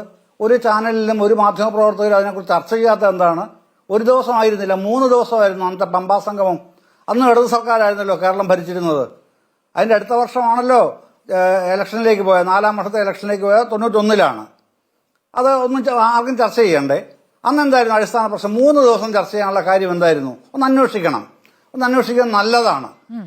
പിന്നെ അത് എന്നിട്ട് വേണം 2025 ആഗോള അയ്യപ്പ സംഗമം വോട്ട് തട്ടാനുള്ള പരിശ്രമമായിരുന്നു എന്ന് വ്യാഖ്യാനിക്കുന്നതിൽ ഒരു പ്രശ്നവുമില്ലാതെ വ്യാഖ്യാനിക്കാൻ കഴിയുന്നത് അങ്ങനെ ചെയ്യുമ്പോഴേ ഉള്ളൂ. അതാണ് അതിന്റെ കാര്യം. ഇത് അത്തരം കാര്യങ്ങൾ ചെയ്യുന്നതിന് ബേസിക് നീഡ്സ് ഉണ്ട് ആ പ്രദേശത്തിന്. ശബരിമലയ്ക്ക് 1990 ഉണ്ടായിരുന്നു, 2025 ഉണ്ടായിരുന്നു. ആ ബേസിക് നീഡ്സിനെ മാറ്റി വെച്ചിട്ടാണ് അതിനെ പൊളിറ്റിക്കൽ നീഡ്സിലേക്ക് പെട്ടെന്ന് കോറിലേറ്റ് ചെയ്യാൻ ശ്രമിക്കുന്നത്. അതാണ് പ്രശ്നം. ഇത് നടത്തുന്നവരുടെ അല്ല, നടത്തിപ്പുകാരുടെ അല്ല പ്രശ്നം, ഇതിനെ വ്യാഖ്യാനിക്കുന്നവരുടെ ഇഷ്യൂ ആണ്. ഇപ്പൊ ഈ കേസിൽ ഇന്നും റിപ്പോർട്ടർ ചാനലിനോടാണല്ലോ NSS general secretary G Sukumaran Nair പറഞ്ഞത്. വ്യക്തതയുള്ള നിലപാടല്ല അദ്ദേഹം പറഞ്ഞത്. സർക്കാർ ആ കാര്യത്തിൽ ഞങ്ങൾക്ക് നൽകിയ ഉറപ്പ്, അല്ലെങ്കിൽ വിശ്വാസ സമൂഹത്തിന് നൽകിയ ഉറപ്പ് സർക്കാർ ഇതുവരെ ലംഘിച്ചിട്ടില്ല എന്ന് പറഞ്ഞാൽ മറ്റ് ഈ യുവതീ പ്രവേശനം സർക്കാർ നടത്തിയിട്ടില്ല അതിനുശേഷം ഇതുവരെ. ആ വർഷത്തിന് 2018 ശേഷം ഇതുവരെ അത് ചെയ്യാൻ അവർ നാമജപഘോഷയാത്രയുമായി ബന്ധപ്പെട്ട് കേസെടുത്തതുമായി ബന്ധപ്പെട്ട് വലിയ എതിർപ്പുണ്ടായിരുന്ന NSSന്, നാമജപഘോഷയാത്ര നടത്തിയതുമായി ബന്ധപ്പെട്ട് NSS പ്രതിനിധികളടക്കം അറസ്റ്റിലായതുമായി ബന്ധപ്പെട്ട് പ്രതിഷേധമുണ്ടായിരുന്ന NSSനെ അനുനയിപ്പിച്ചിരിക്കുന്നു. അപ്പോൾ അവർക്ക് അനുനയിപ്പിക്കാൻ അവർക്ക് കൊടുത്ത വാക്ക് ഇനി യുവതീ പ്രവേശമില്ല എന്ന് ഉറപ്പാണോ? അങ്ങ് ഇത് പറയുന്നതിൽ രാഷ്ട്രീയം അല്ലെങ്കിൽ പിന്നെ എന്താണ്? ഇതിൽ നിലപാട് മാറ്റം അല്ലെങ്കിൽ പിന്നെ എന്താണ്? എന്തുകൊണ്ട് മാറി എന്ന് ചോദ്യമുണ്ടല്ലോ, അതിനൊരു ഉത്തരം തരാമോ? എന്തുകൊണ്ട് മാറി? തുല്യത എന്ന നിലപാടിൽ നിന്ന് എന്തുകൊണ്ട് മാറി? സുകുമാരൻ നായർ രാഷ്ട്രീയ നേതാവോ രാഷ്ട്രീയ പ്രവർത്തകനോ പോലും അല്ല. ഞാൻ സുകുമാരൻ നായരുടെ കാര്യം പറഞ്ഞില്ലേ? ജി സുകുമാരൻ നായർ രാഷ്ട്രീയ നേതാവോ രാഷ്ട്രീയ പ്രവർത്തകനോ പോലും അല്ലല്ലോ. ഞാൻ സുകുമാരൻ നായരുടെ കാര്യം ചോദിച്ചത്. ഞാൻ അദ്ദേഹത്തിനെ കോട്ട് ചെയ്തത്. ഞാൻ പറഞ്ഞത് ഞാൻ എന്റെ സ്മൃതിയുടെ ചോദ്യത്തിന്റെ തുടക്കത്തിൽ ഞാൻ മറുപടി പറയുമ്പോൾ ഞാൻ കോട്ട് ചെയ്തത് ജി സുകുമാരൻ നായരെയാ. റിപ്പോർട്ടർ ചാനലിൽ ഇന്ന് നൽകിയ അദ്ദേഹത്തിന്റെ അഭിമുഖമാണ് ഞാൻ കോട്ട് ചെയ്തത്. അതിൽ അദ്ദേഹം പറയുന്നുണ്ടല്ലോ വ്യക്തമായിട്ട്. അതിനേക്കാളുള്ള ഒരു വ്യക്തത ശ്രീ ജയേന്ദ്രൻ, അതെ, അതിനേക്കാളുള്ള വ്യക്തത ഗവൺമെന്റ് യുവതി പ്രവേശനം നടത്തില്ല എന്ന് തന്നെയല്ലേ ആ ഉറപ്പ്. അത് ആ ഉറപ്പ് LDF ഗവൺമെന്റ് കൊടുത്തിട്ടുണ്ട് എന്ന് അതേ പദപ്രയോഗം നടത്തിയില്ല എന്നുള്ളത് ഒഴിച്ചാൽ തുല്യതയുമായി ബന്ധപ്പെട്ട നിലപാട് നിങ്ങൾ മാറ്റി. ഏതാ തുല്യതയുമായി ബന്ധപ്പെട്ട നിങ്ങളുടെ നിലപാട് നിങ്ങൾ മാറ്റി. അതല്ല ഞാൻ പറയുന്നതിന് പെട്ടെന്ന് അതിനകത്ത് കേറി പെട്ടെന്ന് കട്ട് ചെയ്യാൻ ശ്രമിക്കണ്ട. ഞാൻ പറഞ്ഞു തീർക്കട്ടെ സ്മൃതി. അങ്ങ് പറഞ്ഞോളൂ. അങ്ങ് പറയുന്നു രാഷ്ട്രീയ താങ്കളുടെ ചോദ്യത്തിന് ഞാൻ മറുപടി പറയുമ്പോ അതിന്റെ അകത്ത് കയറി എന്തിനാണ്? അല്ല, അത് എനിക്ക് പറയാൻ അറിയാമല്ലോ. ഈ ചർച്ചയിൽ പങ്കെടുക്കുന്ന എനിക്ക് അത്തരം കാര്യങ്ങൾ പറയാനുള്ള ഒരു പ്രാഥമിക വിവരമെങ്കിലും ഉണ്ട് എന്നുള്ള ദയവായി അംഗീകരിച്ച് തരിക. അതുകൊണ്ടാണല്ലോ ഞാൻ ഈ വർത്തമാനം പറയുന്നത്. അത്രേ ഉള്ളൂ കാര്യം. ഞാൻ പറഞ്ഞത് സുകുമാരൻ നായരെ പോലെ ആദരണീയമായ ഒരു വ്യക്തിയോട്, ഒരു സമുദായ നേതാവിനോട് അദ്ദേഹത്തിന് ഇങ്ങനെ പ്രതികരിക്കാൻ ഇക്കാര്യത്തിൽ സാധിക്കണമെങ്കിൽ കൃത്യമായി അദ്ദേഹത്തിന് അത് ബോധ്യപ്പെട്ടിട്ടുണ്ട്. ഗവൺമെന്റിന്റെ ഭാഗത്തു നിന്ന് യുവതീ പ്രവേശനത്തിനായുള്ള ഒരു നടപടിയും ഇനി സ്വീകരിക്കില്ല എന്ന് അദ്ദേഹത്തിന് ഉറപ്പുണ്ട്. ആ ഉറപ്പ് അദ്ദേഹത്തിനല്ല, കേരളത്തിലെ എല്ലാ സമുദായ നേതാക്കളും ആത്മീയ ആചാര്യന്മാർക്കും ഉണ്ട്. അതുതന്നെയാണ് 2019 ആദ്യം കോടിയേരി ബാലകൃഷ്ണനും പിന്നീട് മുഖ്യമന്ത്രി ശ്രീ പിണറായി വിജയനും പരസ്യമായി ജനങ്ങളോട് പറഞ്ഞത്. അതിലവർ നിൽക്കും. പക്ഷെ അത് നാളെ ചെയ്യേണ്ട സമയമല്ലെന്നാണ് ഞാൻ പറഞ്ഞത്. നാളെ അത് ചെയ്യാനല്ല പോകുന്നത്. നാളെ 3 നോക്കുന്നത്. 4 വോട്ടിന് നിലപാട് മാറ്റുന്നവരല്ല ഞങ്ങൾ എന്ന് പറഞ്ഞത് മുഖ്യമന്ത്രി പിണറായി വിജയനാണ്. അപ്പോൾ 4 വോട്ടിന് നിലപാട് മാറ്റുകയാണ്, തുല്യതയുമായി ബന്ധപ്പെട്ട നിലപാട് മാറ്റുകയാണ്. അത് നിങ്ങളുടെ സൗകര്യത്തിനല്ല നിങ്ങൾ പറയുന്നത്. മനസ്സിലായില്ല. അത് സ്മൃതിയുടെ സൗകര്യത്തിന്. സ്മൃതി ആദ്യം പറഞ്ഞതല്ലോ ഇപ്പൊ പറയുന്നത്. ആദ്യം പറയുന്നത് അല്ലല്ലോ സ്മൃതി ഇപ്പൊ പറയുന്നത്. ഞാൻ ആദ്യം പറഞ്ഞതിൽ തന്നെ കൺസിസ്റ്റന്റ് ആയിട്ട് ഞാനെന്താ മാറ്റി പറഞ്ഞത്? സ്മൃതി ഇപ്പൊ പറയുന്നത് അല്ല, അന്ന് പറഞ്ഞതല്ല ഇപ്പൊ പറയുന്നത്. അല്ല, ഞാൻ അങ്ങനെ തന്നെ ചോദ്യം ചോദിച്ച് തന്നെ പോകേണ്ട കാര്യമില്ല. ഞാൻ കൺസിസ്റ്റന്റ് ആയിട്ടുള്ള നിലപാട് എനിക്ക് ഉണ്ടെന്ന് ഇക്കാര്യത്തിൽ. അതാണ് ഞാൻ പറഞ്ഞു വരുന്നതും. എനിക്ക് യാതൊരു അവ്യക്തതയുമില്ല. കൃത്യം വ്യക്തതയോടുകൂടിയാണ് ഞാൻ കാര്യങ്ങൾ പറയുന്നത്. പിന്നെ എന്തിനാണ് പോകുന്ന ചോദ്യത്തിൽ നിന്ന് എന്റെ ആവശ്യമില്ലല്ലോ. എന്തിന് നിലപാട് മാറ്റി എന്ന ഉത്തരം കിട്ടിയില്ല. നിലപാട് മാറി അല്ല, നിലപാടല്ലെന്നേ. ഇതിന്റെ അകത്ത് ഞാൻ പറഞ്ഞില്ലേ, ഒരു സമുദായ നേതാവിന്, അതുപോലെ സമുദായ നേതാക്കന്മാർക്ക്, പൊതുജനങ്ങൾക്ക് ഒക്കെ ബോധ്യമാകുന്ന തരത്തിലുള്ള നിലപാട് ഞങ്ങൾ സ്വീകരിക്കൂ. ഒന്ന് ഗവൺമെന്റിന്റെ തലവനും ഗവൺമെന്റിനെ നയിക്കുന്ന പാർട്ടിയുടെ നേതാവും 2019 തന്നെ വ്യക്തമാക്കിയതാണെന്നാണ് ഞാൻ തുടക്കം മുതലേ പറയുന്നത്. ആ നിലപാട് അന്നെന്താണ് നിങ്ങൾ വ്യാഖ്യാനിക്കാത്തത്? ഇങ്ങനെ ഇപ്പൊ വ്യാഖ്യാനിക്കേണ്ടി വരുന്നത് എന്തുകൊണ്ടാണ്? 2026 ഇലക്ഷൻ അടുത്ത് വരുന്നു. അപ്പൊ നിങ്ങൾക്ക് ഇങ്ങനെ പറഞ്ഞാല് കൂടുതൽ അക്സസിബിലിറ്റി ഉള്ളൂ ആ വാദത്തിന്. ശബരിമലയിലേക്ക് വരികയും ചെയ്തു. അവരുടെ അവസ്ഥ ഇപ്പോൾ എന്താണെന്ന് അറിയാമല്ലോ. നാട്ടിൽ നിൽക്കാൻ പറ്റാത്ത വിധത്തിൽ അവരെ കല്ലെറിഞ്ഞോടിച്ചിരിക്കുന്നു ഈ നാട്ടിൽ നിന്ന്, കേരളത്തിൽ നിന്നും. അവർ പറഞ്ഞ പ്രതികരണം നമ്മുടെ മുന്നിലുണ്ടല്ലോ. ബിന്ദു അമ്മിണി. ആർക്കാണ് അതിന്റെ ഉത്തരവാദിത്തം? ഇവിടുത്തെ സ്ത്രീ സുരക്ഷയുമായി ബന്ധപ്പെട്ട് അവൾക്കൊപ്പം എന്നുള്ള നിലപാട് കാലഘട്ടത്തിൽ പറയുമ്പോൾ ചർച്ചയുടെ ഫോക്കസ് അല്ല. എന്റെ ചർച്ചയുടെ ഫോക്കസ്, എന്റെ എല്ലാ ചോദ്യങ്ങളും ഞാൻ ചോദിക്കും. ഞാൻ പറയുന്നത് ഒരു നിലപാട് സർക്കാർ എടുക്കുന്നു. ആ സർക്കാർ എടുത്ത നിലപാടിനൊപ്പം ശബരിമലയിലേക്ക് പോയ സ്ത്രീകൾ അവരിപ്പോൾ എവിടെയാണ്? അവരിപ്പോൾ എങ്ങനെയാണ് കഴിയുന്നത്? അല്ല, എനിക്ക് ബിന്ദു അമ്മിണി എന്ത് ചെയ്യുന്നു എന്ന് നോക്കി നടക്കാൻ, അന്വേഷിക്കാനുള്ള സാഹചര്യമല്ല എന്റെ വ്യക്തിപരമായും ഞാൻ ചെയ്യുന്ന തൊഴിൽപരമായുള്ള പ്രത്യേകതകൾ. അതൊന്നും എനിക്ക് നേരെയുള്ള കാര്യമല്ല. അത് അവരുടെ റോൾ അന്വേഷിച്ച് പറയണമെന്ന് നിങ്ങൾ ആവശ്യപ്പെടുകയാണെങ്കിൽ സ്വാഭാവികമായി ഞാൻ നാളെ അന്വേഷിച്ച് പറയാം എന്താണ് അവരുടെ നിലപാടെന്നുള്ളത്. ഇന്നെനിക്ക് പറയാനൊന്നും കഴിയില്ല. അത് എന്റെ ഒരു സ്റ്റൈൽ ഓഫ് ഫംഗ്ഷനിങ്ങിൽ പെടുന്ന കാര്യവുമല്ല. അതെനിക്കെങ്ങനെ കഴിയും? ശരി, ശ്രീ സന്ദീപ് വാര്യർ, ഇപ്പോൾ ഈ തിരഞ്ഞെടുപ്പിൽ ഇപ്പോൾ ഇടത് സർക്കാരിനെതിരെ, രണ്ടാം പിണറായി സർക്കാരിനെതിരെ ശബരിമല സ്ത്രീ പ്രവേശം ഒരു വിഷയമായി ഉന്നയിക്കാൻ കോൺഗ്രസിന് സാധിക്കില്ല. കാരണം നിങ്ങളുടെയും അവരുടെയും നിലപാട് ഒന്നാണ് എന്ന രൂപത്തിലേക്ക് വരികയാണ്. നിങ്ങൾക്ക് ശബരിമല സ്വർണ്ണക്കൊള്ള പറയാം, ആഗോള അയ്യപ്പ സംഗമം പറയാം, പക്ഷെ യുവതീ പ്രവേശം ഇനി പറയാൻ കഴിയില്ല. അത് അടഞ്ഞ അധ്യായം എന്ന രൂപത്തിലേക്ക് മാറുകയാണ്. എങ്ങനെയാണ് അത് അടഞ്ഞ അധ്യായമാവുന്നത്? ആ അധ്യായം ഇപ്പോഴും അടയ്ക്കാൻ കഴിയാത്തതുകൊണ്ടാണല്ലോ സുപ്രീം കോടതി കേസ് വീണ്ടും പരിഗണിക്കുന്നത്. ആ അധ്യായം അടയ്ക്കണമെങ്കിൽ സംസ്ഥാന സർക്കാർ അവരുടെ നിലപാട് കോടതിയിൽ അവതരിപ്പിക്കേണ്ടതുണ്ട്. കോടതിയിൽ സംസ്ഥാന സർക്കാർ അവതരിപ്പിക്കുന്ന നിലപാട് തീർച്ചയായിട്ടും പ്രസക്തമാണ്. ആ നിലപാടിൽ മാറ്റം വന്നിട്ടുണ്ടോ ഇല്ലയോ എന്ന് സംബന്ധിച്ച് ഒരു ക്ലാരിറ്റിയും ഈ നിമിഷം വരെ വന്നിട്ടില്ല.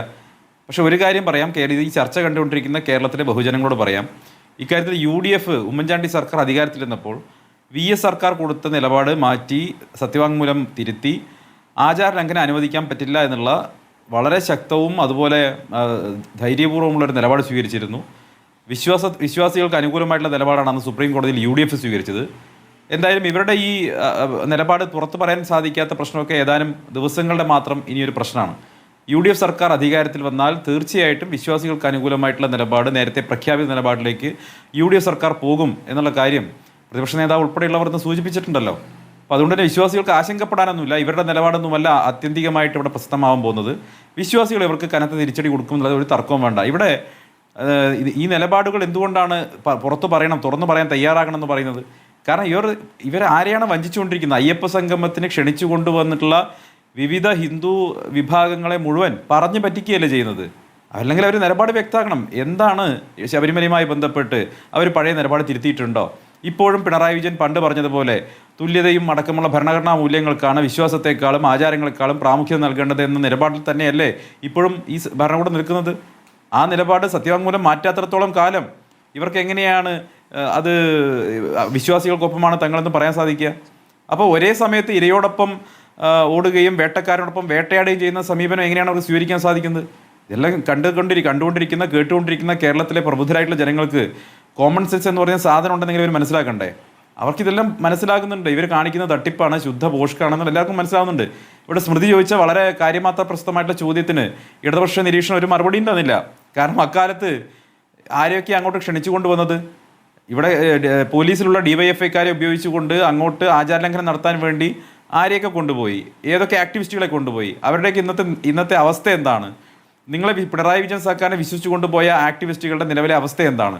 ഇതൊക്കെ കേരളത്തിലെ പൊതുസമൂഹം തീർച്ചയായിട്ടും ചർച്ച ചെയ്യില്ലേ? തമിഴ്നാട്ടിലെ മനീതി സംഘം മുതൽക്ക് ബിന്ദു അമ്മിണിയും കനകദുർഗയും അടക്കം മറ്റ് ചില BSNL സസ്പെൻഡ് ചെയ്യപ്പെട്ടിട്ടുള്ള രഹന ഫാത്തിമ അടക്കമുള്ള എത്രയോ പേർ, എത്ര പേരെയാണ് അക്കാലത്ത് ഇവർ ആചാരലംഘനത്തിന് വേണ്ടി മലകയറ്റാൻ വേണ്ടി ശ്രമിച്ചത്? നമുക്ക് ആ ദിവസങ്ങളൊക്കെ മറക്കാൻ പറ്റുമോ? പൊറുക്കാൻ പറ്റുമോ? അന്ന് വിശ്വാസികൾ അനുഭവിച്ച വിഷമം, പ്രയാസം, കേരളത്തിലെ പൂജാമുറികളിൽ വിശ്വാസികൾ, പ്രത്യേകിച്ച് അമ്മമാരിരുന്ന് ഉള്ളുരുകി അയ്യപ്പ അയ്യപ്പ എന്ന് വിളിച്ച് കരഞ്ഞിരുന്ന രംഗങ്ങൾ എങ്ങനെയാണ് മനുഷ്യർ മറക്കാൻ പറ്റുന്നത്? എങ്ങനെയാണ് വിശ്വാസികൾക്ക് മറക്കാൻ പറ്റുന്നത്? ഇതിൻ്റെ ശാപമൊക്കെ തീർച്ചയായിട്ടും പിണറായി വിജയൻ്റെ സർക്കാരിൽ പതിക്കുമെന്നുള്ളത് ഞങ്ങൾക്കൊരു സംശയവുമില്ല. അതാണല്ലോ ഇപ്പോൾ സംഭവിച്ചുകൊണ്ടിരിക്കുന്നത്. ഇവരെത്ര തന്നെ അടക്കി വെക്കാൻ ശ്രമിച്ചാലും ഒതുക്കി വെക്കാൻ ശ്രമിച്ചാലും ശബരിമലയുമായി ബന്ധപ്പെട്ട വിഷയങ്ങൾ അനുദിനം പുറത്തു വന്നുകൊണ്ടിരിക്കുകയല്ലേ. ഇവർ വെള്ളപൂശാൻ വേണ്ടി നടത്തിയിട്ടുള്ള അയ്യപ്പ വിശ്വാസ സംഗമത്തിലടക്കം കോടികളുടെ അഴിമതി നടത്തി എന്നിട്ടുള്ള തെളിവുകൾ പുറത്തു വരുന്നു. അപ്പോൾ ഇതെല്ലാം സൂചിപ്പിക്കുന്നത് ഇവർ എക്സ്പോസ് ചെയ്യപ്പെട്ടു എന്നുള്ളതാണ്. ഇവർ ഇനിയും കൂടുതൽ എക്സ്പോസ് ചെയ്യപ്പെടാൻ പോകുന്നു. അവർക്ക് ഒരു നിവൃത്തിയുമില്ല. ഏതെങ്കിലും ഒരു നിലപാട് സ്വീകരിച്ചേ പറ്റൂ. സത്യം പറഞ്ഞാൽ അമ്മയ്ക്ക് തല്ല് കിട്ടും, സത്യം പറഞ്ഞില്ലെങ്കിൽ അച്ഛൻ പട്ടിയിറച്ചി തിന്നേണ്ടി വരും എന്ന ഗതികേടിലാണ് CPM നേതൃത്വം ഉള്ളത്. അതാണ് CPM നേതൃത്വത്തിന്റെ ഇന്നത്തെ ഗതികേട് എന്ന് പറയുന്നത്. അവർക്ക് സത്യം പറയാൻ സാധിക്കുന്നില്ല, നിലപാടെടുക്കാൻ കഴിയുന്നില്ല. കാരണം സംഗമം ഇപ്പോൾ കോടതി കയറിയിട്ടുണ്ടെങ്കിലും അതിന്റെ വരവും ചെലവും ഒക്കുന്നില്ല എന്ന കാര്യത്തിലാണല്ലോ കോടതി കയറിയിരിക്കുന്നത്. അപ്പോഴും ഇവിടെ സമുദായ നേതാക്കൾ, അതിന്റെ വേദിയിലുണ്ടായിരുന്ന സമുദായ നേതാക്കൾ എടുക്കുന്ന നിലപാട് ഈ പറഞ്ഞ വോട്ടാണല്ലോ മുഖ്യം. അപ്പോൾ വോട്ട് മുഖ്യമാകുമ്പോൾ അവരെടുക്കുന്ന നിലപാട് എന്താണെന്ന് ഇപ്പോൾ കൃത്യമായി വരികയല്ലേ. ഇപ്പോൾ NSS ജനറൽ സെക്രട്ടറി നടത്തിയിരിക്കുന്ന പ്രതികരണം അത് പിണറായി സർക്കാരിന് അനുകൂലമാണ്. ശ്രീ സന്ദീപ് വാര്യർ, അല്ല, ഈ സമുദായ നേതാക്കൾക്കൊക്കെ അവരുടെ താല്പര്യങ്ങൾക്കനുസരിച്ച് പ്രതികരിക്കാനുള്ള എല്ലാ അവകാശമുണ്ട്. ഇവിടെ വിശാലമായിട്ടുള്ള അർത്ഥത്തിൽ കേരളത്തിലെ രാജ്യത്തെ ലക്ഷക്കണക്കിന് വിശ്വാസികളെ പ്രതിനിധാനം ചെയ്യുന്നതും അവർക്ക് വേണ്ടി പോരാടുന്നതും അവരുടെ കാര്യങ്ങൾ ഉയർത്തിപ്പിടിക്കുന്നതും ഇന്ത്യൻ നാഷണൽ കോൺഗ്രസിന് UDF നേതൃത്വമാണ്. കാരണം ഭരണത്തിൽ വന്നിട്ടുള്ളത് UDF ആണ്. ഉമ്മൻചാണ്ടി സർക്കാരാണ് വിശ്വാസികൾക്ക് വേണ്ടി നിലപാടെടുത്തുള്ളത്.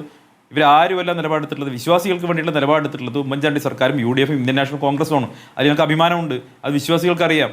അതുകൊണ്ട് തന്നെ ഞങ്ങളുടെ ഇക്കാര്യത്തിലെ നിലപാട്, രാഷ്ട്രീയമായിട്ടുള്ള നിലപാട്, ഇക്കാര്യത്തിൽ അയ്യപ്പ ഭക്തർ ഈ ആചാരലംഘനവുമായി ബന്ധപ്പെട്ട് നടന്ന വേട്ടയുടെ ഭാഗമായി വ്രണിത ഹൃദയരായിട്ടുള്ള ലക്ഷക്കണക്കിന് വരുന്ന അയ്യപ്പ ഭക്തർക്ക് ഞങ്ങൾക്ക് കൊടുക്കാനുള്ള വാക്കെന്ന് പറയുന്നത് 60 നാളുകളോ 70 നാളുകൾക്കോ അപ്പുറം കേരളത്തിൽ നടക്കാനിരിക്കുന്ന ഭരണമാറ്റത്തോടു കൂടി ഈ വിഷയങ്ങളൊക്കെ അവസാനിക്കുമെന്നുള്ളതാണ്.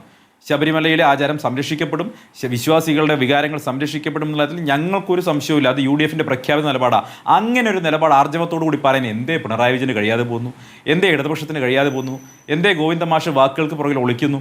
എന്തേ അവർക്ക് കൃത്യമായ നിലപാട് പറയാൻ സാധിക്കുന്നില്ല? എന്തുകൊണ്ട് അഫിഡവിറ്റ് തിരുത്താൻ കഴിയുന്നില്ല? അങ്ങനെ ഒരു വാക്ക് കൊടുത്തിട്ടുണ്ടെങ്കിൽ, വിശ്വാസി സമൂഹത്തിന് അല്ലെങ്കിൽ വിവിധ സമുദായ സംഘടനകൾക്ക് വാക്ക് കൊടുത്തിട്ടുണ്ടെങ്കിൽ അത് നടപ്പിലാക്കാൻ കഴിയണ്ടേ? അത് നടത്തുമെന്ന് പറയണ്ടേ? അത് ആർജവത്തോടുകൂടി പറയണ്ടേ? തെറ്റ് പറ്റിയിട്ടുണ്ടെങ്കിൽ ഞങ്ങളിത് തിരുത്തുന്നു എന്ന് എന്തേ പറയാത്തത്? എന്തേ കോടതിയിൽ കൊണ്ടുപോയത് മാറ്റാത്തത്? അത് മാറ്റുന്നത് വരെ ഇവരിലുള്ള സംശയം ഇവരുടെ ചെയ്തികളിലുള്ള സംശയം, ഇവരുടെ നിലപാടുകളുടെ സംശയം അത് പൊതുസമൂഹത്തിലുണ്ടാകും, വിശ്വാസ സമൂഹത്തിലുണ്ടാകും. അതിനുള്ള തിരിച്ചടി അവർക്ക് തീർച്ചയായിട്ടും ലഭിക്കുക തന്നെ ചെയ്യും.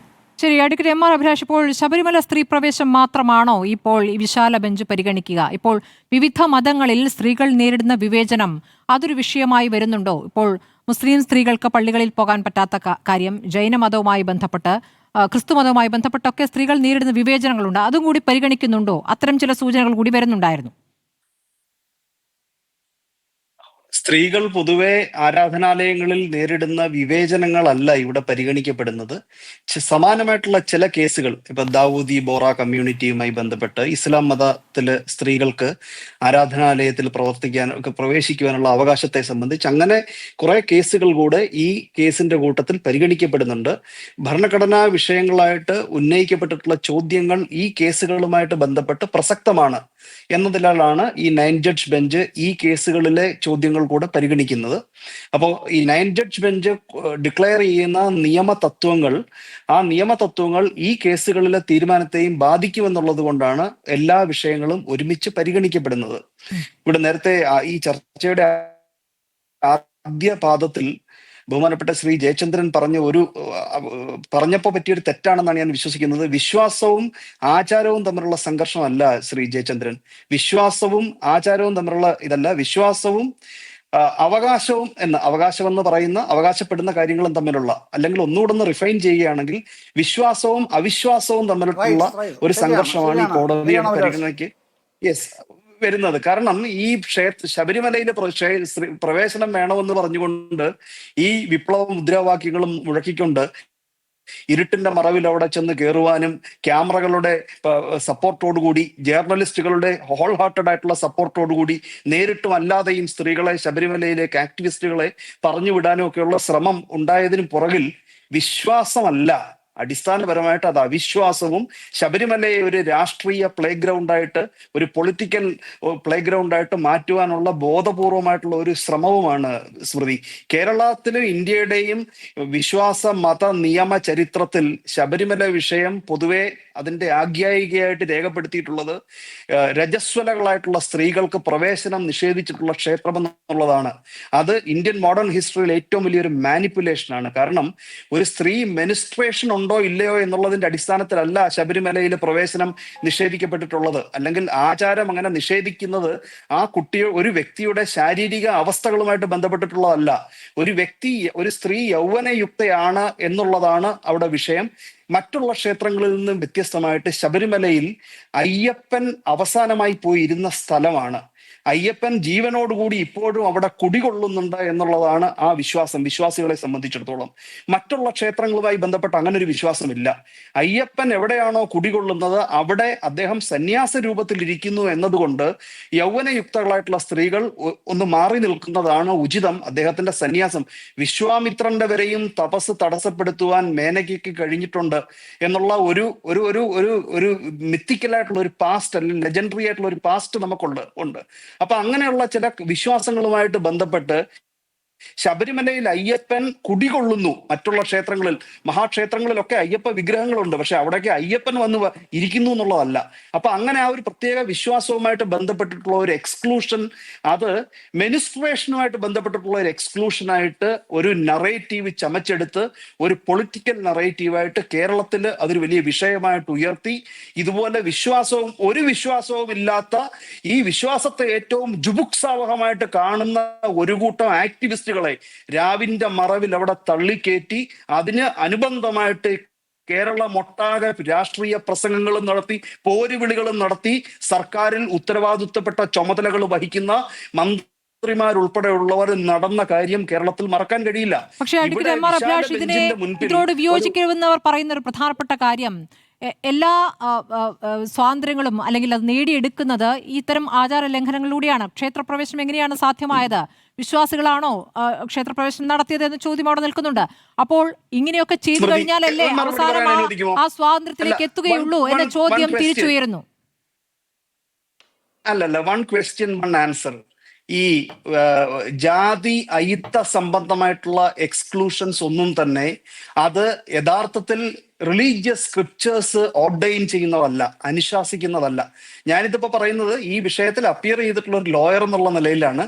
ഇതൊന്നും തന്നെ സ്ക്രിപ്ചറൽ ആയിട്ടുള്ള അല്ലെങ്കിൽ ടെക്സ്റ്റ് ബുക്ക് വഴി സാങ്ഷൻ ഉള്ള ഒരു വിഷയമല്ല.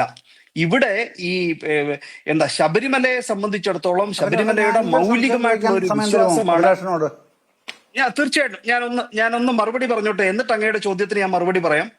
ഞാനിതൊന്ന് മറുപടി പറഞ്ഞോട്ടെ. അപ്പോ സാധാരണ രാഷ്ട്രീയ പോരാട്ടങ്ങൾ, ജാതിക്കെതിരെ, ഐക്യത്തിനെതിരെയൊക്കെ നാം നേടിയിട്ടുള്ള ചരിത്രപരമായിട്ടുള്ള പോരാട്ടങ്ങളുമായിട്ട് ഇതിനെ ക്ലബ് ചെയ്യേണ്ടതായിട്ടുള്ള കാര്യമില്ല എന്ന് പറയാനുള്ള കാരണം, മറ്റു പല ക്ഷേത്രങ്ങളിലും മറ്റൊരു ക്ഷേത്രങ്ങളിലും ഇത്തരത്തിലൊരു ഏജ് ബേസ്ഡ് ആയിട്ടുള്ള എക്സ്ക്ലൂഷൻ, മെനിസ്ട്രേഷൻ ബേസ്ഡ് ആയിട്ടുള്ള എക്സ്ക്ലൂഷൻ അല്ല. ഈ ചട്ടത്തിലൊന്നും തന്നെ മെനിസ്ട്രേഷനെ കുറിച്ച് പറയുന്നില്ല. ഇവിടെ നമുക്കറിയാം, കേരളത്തിൽ ഒരു പൊതുസമ്മേളനം നടത്തിയപ്പോൾ അതിന്റെ ഒരു ഗേറ്റ്, വളരെ സുന്ദരമായിട്ടുള്ള ഒരു ഗേറ്റ് ഒക്കെ തന്നെ എങ്ങനെയാണ് ഉണ്ടാക്കിയെടുത്തതെന്നും അതുകൊണ്ട് സംവേദിക്കാൻ ആഗ്രഹിച്ച സന്ദേശം എന്താണെന്നും ഒക്കെ ഉള്ളത് നമുക്കറിയാം. ശബരിമലയിൽ അതൊന്നുമല്ല. അയ്യപ്പസ്വാമി അവിടെ സന്യാസിയായിട്ടിരിക്കുമ്പോൾ ചെറുപ്പക്കാരികളായിട്ടുള്ള പെണ്ണുങ്ങൾ ആ കൊടും വനത്തിലേക്ക് കയറി ചെന്ന് അവിടെ ചെന്ന സന്യാസത്തെ ശല്യപ്പെടുത്തരുത് എന്ന വളരെ നിഷ്കളങ്കമായിട്ടുള്ള ഒരു വിശ്വാസം. ഒരു ബ്രാഹ്മണിക് ടെമ്പിൾ അല്ല ശബരിമല. അത് നൂറ്റാണ്ടുകളായിട്ട് മലയരയന്മാരുടെ നേതൃത്വത്തിൽ പൂജകൾ നടത്തി വന്ന പരമ്പരാഗതമായിട്ടുള്ള നാട്ടാചാരങ്ങളും കാട്ടാചാരങ്ങളും ഒക്കെ നിലനിന്നിരുന്ന ഒരു സാധാരണ ഒരു വിശ്വാസ കേന്ദ്രമാണ്. അവിടെ നിങ്ങൾ ലെജൻഡറി ആയിട്ട് ഇപ്പം ഗുരുവായൂർ ക്ഷേത്ര പ്രവേശനവുമായിട്ട് ബന്ധപ്പെട്ടിട്ടോ വൈക്കം ടെമ്പിൾ എൻട്രിയുമായിട്ട് ബന്ധപ്പെട്ടിട്ടോ ഒക്കെ നാം പറയുന്ന ആ പോരാട്ടവും ഇവിടെ ശബരിമലയുമായിട്ട് ഒരു ബന്ധമില്ല. അതൊരു പൊളിറ്റിക്കൽ മാനിപ്പുലേഷൻ തന്നെയായിരുന്നു. അങ്ങനെ ഒരു നറേറ്റീവ് എസ്റ്റാബ്ലിഷ് ചെയ്യുവാൻ കഴിഞ്ഞു എന്നുള്ളത്. എനിവേ, ശ്രീ ജയചന്ദ്രന്റെ ചോദ്യത്തിന് എനിക്ക് മറുപടി പറയാൻ അവസരം തരാം. അത് കൂടി പറഞ്ഞോളൂ. അദ്ദേഹം ചോദിക്കട്ടെ. ശ്രീ ജയേന്ദ്രൻ ചോദിക്കൂ. ഇത്രേ ഉള്ളൂ. അഡ്വക്കേറ്റ് എം അഭിലാഷ്, എനിക്കൊരു ചോദ്യം ഉള്ളത് ഇതാണ്. ഈ റൂൾ 3B റദ്ദാക്കിയത് എന്തിനാണ്? അതാണ് എന്റെ ചോദ്യം. റൂൾ 3B റദ്ദാക്കിയത് 10നും 50നും ഇടയ്ക്കുള്ള ഏജിലുള്ള സ്ത്രീകളെ ആചാരത്തിന്റെ അടിസ്ഥാനത്തിൽ ക്ഷേത്രത്തിൽ നിന്നും ശ്രേഷ്ഠ പ്രവേശനത്തിൽ നിന്നും തടയാൻ കഴിയും എന്നുള്ളത്, എക്സ്ക്ലൂഡ് ചെയ്യുവാൻ കഴിയുമെന്നുള്ളത് നിയമപരമാക്കി വെച്ചിട്ടുള്ള റൂൾ 3B ആണ് റദ്ദാക്കിയത്. അത് മനസ്സിലാക്കണം. അത് ശബരിമല സ്പെസിഫിക് ആയിട്ടുള്ള ഒരു റൂൾ ആയിരുന്നില്ല. കേരള സംസ്ഥാന സർക്കാരിന്റെ ശക്തമായിട്ടുള്ള നിലപാട് ഈ വിഷയം പരിഗണിക്കപ്പെട്ട് തീരുമാനിക്കുന്നതിൽ വളരെ ഇമ്പോർട്ടന്റ് ആയിട്ടുള്ള ഒരു ഘടകമായിരുന്നു. റിവ്യൂ പെറ്റീഷൻ പരിഗണനയിൽ വന്ന വേളയിലും ഒരു സ്റ്റാറ്റ്യൂട്ടറി ബോഡി ആയിട്ടുള്ള കേരളത്തിലെ ദേവസ്വം ബോർഡ് ക്ഷേത്രത്തിന്റെ ആചാരങ്ങൾ ഒന്ന് പൂർത്തിയാക്കിക്കൊള്ളട്ടെ. അങ്ങയുടെ ചോദ്യത്തിന് ഞാൻ മറുപടി പറയാം. ക്ഷേത്രത്തിന്റെ ആചാരങ്ങൾ സംരക്ഷിക്കുവാൻ ഉത്തരവാദിത്വമുള്ള ദേവസ്വം ബോർഡ് റിവ്യൂ ഹർജി പരിഗണനയ്ക്ക് വന്ന വേളയിൽ അതുവരെ ശബരിമലയിലെ ആചാരങ്ങളെ ശക്തമായിട്ട് ഡിഫെൻഡ് ചെയ്തിരുന്ന ദേവസ്വം ബോർഡ് അവിടെ വെച്ച് നിലപാട് മാറ്റം നടത്തുകയാണ് ഉണ്ടായത്. ഞങ്ങൾ ഇതിനുവേണ്ടി ഇനി നിലകൊള്ളുന്നില്ല, ഇനി കോടതി ഉത്തരവ് വഴി പോകട്ടെ എന്നുള്ള രീതിയിൽ അവർ പിന്തുടർന്നുകൊണ്ടിരുന്ന നിലപാട് അവർ അടിയറവ് വെച്ചിട്ട് കൂടിയും അതിനെ നിയമപരമായിട്ട് കണ്ടുകൊണ്ട് ബഹുമാനപ്പെട്ട സുപ്രീം കോടതിയുടെ 5 അംഗ ബെഞ്ച് തങ്ങളുടെ തന്നെ വിധിയിൽ സംശയം പ്രകടിപ്പിച്ചുകൊണ്ട് ലാർജർ ബെഞ്ചിനെ റെഫർ ചെയ്യുകയാണ്. ഈ റൂൾ 3B എന്നത് ശ്രീ ജയചന്ദ്രൻ ഒരു തരത്തിലും അത് സ്ത്രീകളെ ശബരിമലയിൽ പ്രവേശിക്കുന്നതിൽ നിന്നും സ്പെസിഫിക് ആയിട്ട് വിലക്കുകയല്ല ചെയ്യുന്നത്. ആചാരപ്രകാരം ചില റെസ്ട്രിക്ഷൻസ് ഉണ്ടെങ്കിൽ ഈ പ്രായത്തിൽപ്പെട്ട ആൾക്കാർക്ക് ആചാരപ്രകാരമുള്ള റെസ്ട്രിക്ഷൻസ് വിധേയം അത് പ്രസക്തമായി നിയമപരമായിട്ട് നിലനിൽക്കുമെന്ന് മാത്രമാണ് റൂൾ 3B പറയുന്നത്.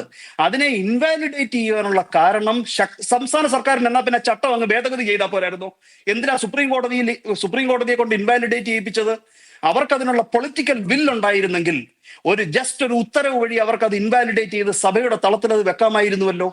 നേരിട്ട് ചെയ്യുവാൻ ഒരു ധൈര്യം കാണിക്കാൻ കഴിയാഞ്ഞ ഒരു വിഷയം ഇതൊരു പൊളിറ്റിസൈസ് ചെയ്തുകൊണ്ട് ഇത് സുപ്രീം കോടതിയിൽ ഉമ്മൻചാണ്ടി സർക്കാർ എടുത്ത വളരെ വ്യക്തമായിട്ടുള്ള നിലപാട്, ആ നിലപാടിൽ നിന്നും വ്യത്യസ്തമായ ഒരു നിലപാട് കൈക്കൊണ്ടുകൊണ്ട് ഈ ഹർജിക്കാർക്ക് അനുകൂലമായിട്ട്, ഈ ഹർജിക്കാർ ഒന്നും തന്നെ ശബരിമലയിൽ വന്നിട്ടുള്ളവരല്ല ശ്രീ ജയചന്ദ്രൻ, ശബരിമലയെ കുറിച്ച് ഒന്നും അറിയുന്നവരുമല്ല.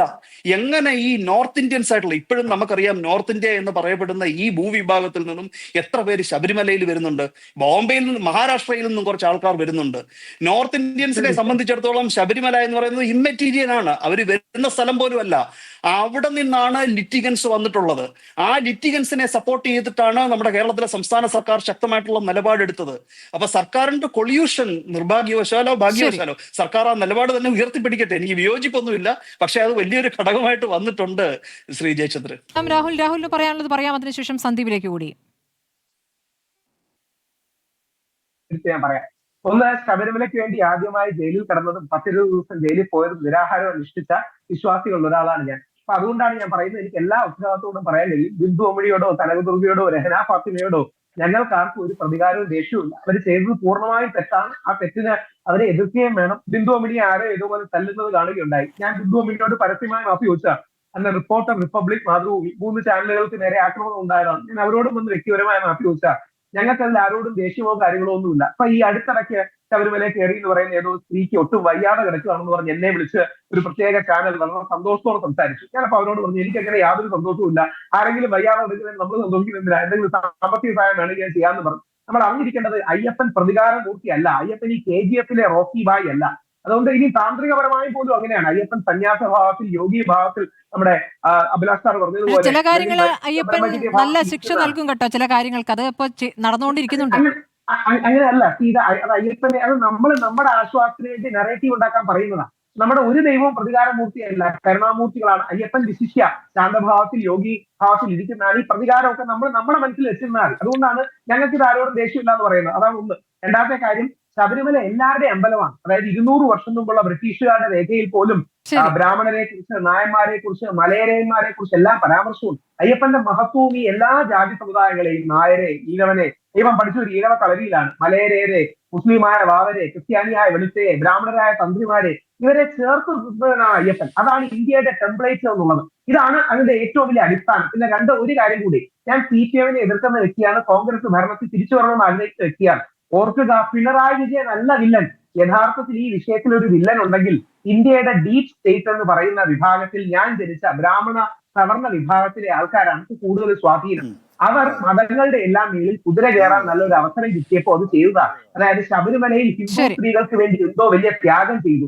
ഇനി ഇത് മുസ്ലിം ക്രിസ്ത്യൻ വിഭാഗങ്ങളുടെ മേലിലൂടെ കയറണമെന്നും ആർട്ടിക്കിൾ 25 ഡയല്യൂട്ട് ചെയ്യണമെന്നും പറഞ്ഞ് ചെയ്യുന്നതാണ്. അതുകൊണ്ടാണ് ജസ്റ്റിസ് ദീപക് ഞാൻ ഏറ്റവും ആദരവോട് പറയുകയാണ്, രാജാവ് നഗ്നനാണെന്ന് കൊണ്ട് പറഞ്ഞതുപോലെ ഞാൻ റിപ്പോർട്ടർ ചാനലിൽ നിന്ന് ചീഫ് ജസ്റ്റിസിനെതിരെ പറഞ്ഞ പരാമർശങ്ങൾ അത് ഇംഗ്ലീഷിലെടുത്ത് അവിടെ നമ്മുടെ ഇന്ദിരാ ജയസിംഗ് വരെ പ്രസന്റ് ചെയ്തു. അതാണ് ഈ വിഷയത്തിന്റെ ക്രക്സ്. ഞാൻ എന്റെ ജീവിതത്തിന്റെ 20 വർഷം 2006 മുതൽ 2026 വരെയുള്ള 20 വർഷം ഈ വിഷയത്തിന് മാറ്റിവെച്ചതും പഠിച്ചതും പോരാടിയ വ്യക്തിയാണ്.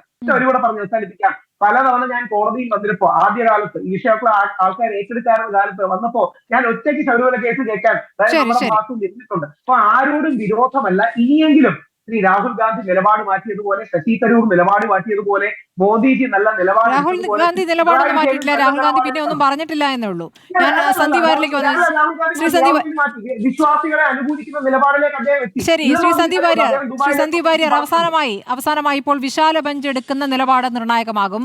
ഇപ്പോൾ ഈ പറയുന്ന ചീഫ് ജസ്റ്റിസ്, അന്ന് ഈ പറയുന്ന ഭരണഘടനാ ബെഞ്ചിലെ ഏറ്റവും പ്രായം കുറഞ്ഞ വ്യക്തിയായിരുന്നു അദ്ദേഹമാണ് ഇനി ചീഫ് ജസ്റ്റിസ്. അദ്ദേഹത്തിന്റെ കീഴിലാണ് ഈ വിശാല ബെഞ്ച് രൂപീകരിക്കാൻ പോകുന്നത്. അപ്പോൾ എടുക്കാൻ പോകുന്ന നിലപാട് സ്ത്രീ പ്രവേശത്തിന്, യുവതീ പ്രവേശത്തിന് അനുകൂലമാണ് എങ്കിൽ അതിനെതിരായ ഒരു നിലപാട് കോൺഗ്രസ് പരസ്യമായി പറയുമോ? കാരണം നിങ്ങൾ എല്ലാ വിഭാഗങ്ങളെയും ചേർത്ത് പിടിച്ചുകൊണ്ടാണല്ലോ ഈ തെരഞ്ഞെടുപ്പിനെ നേരിടുന്നത്. ഇവിടുത്തെ യുവാക്കൾ, യുവതികൾ, അവർക്ക് ചില പുരോഗമനപരമായ നിലപാട് നിങ്ങളിൽ നിന്ന് കേൾക്കാൻ പ്രതീക്ഷയുണ്ടാകും.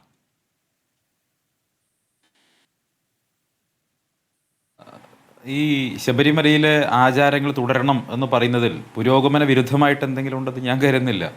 ഈ രാജ്യത്ത് സയൻറ്റിഫിക് ടെമ്പർമെൻ്റുള്ള നല്ല വിദ്യാഭ്യാസമുള്ള ആളുകളൊക്കെ തന്നെ ശബരിമലയിലെ ആചാരങ്ങൾ തുടരണമെന്ന് ആഗ്രഹിക്കുന്നവരാണ്. അവിടെ ഏതെങ്കിലും തരത്തിൽ രാജ്യത്തെ ഭരണഘടന ഉയർത്തിപ്പിടിക്കുന്ന ഏതെങ്കിലും മൂല്യങ്ങൾക്ക് വിരുദ്ധമായി ഒന്നും നടക്കുന്നില്ല എന്നുള്ള ഉത്തമമായ ബോധ്യത്തിൻ്റെ അടിസ്ഥാനത്തിലാണ് അവിടുത്തെ ആചാരങ്ങൾ സംരക്ഷിക്കപ്പെടണമെന്ന് പറയുന്നത്.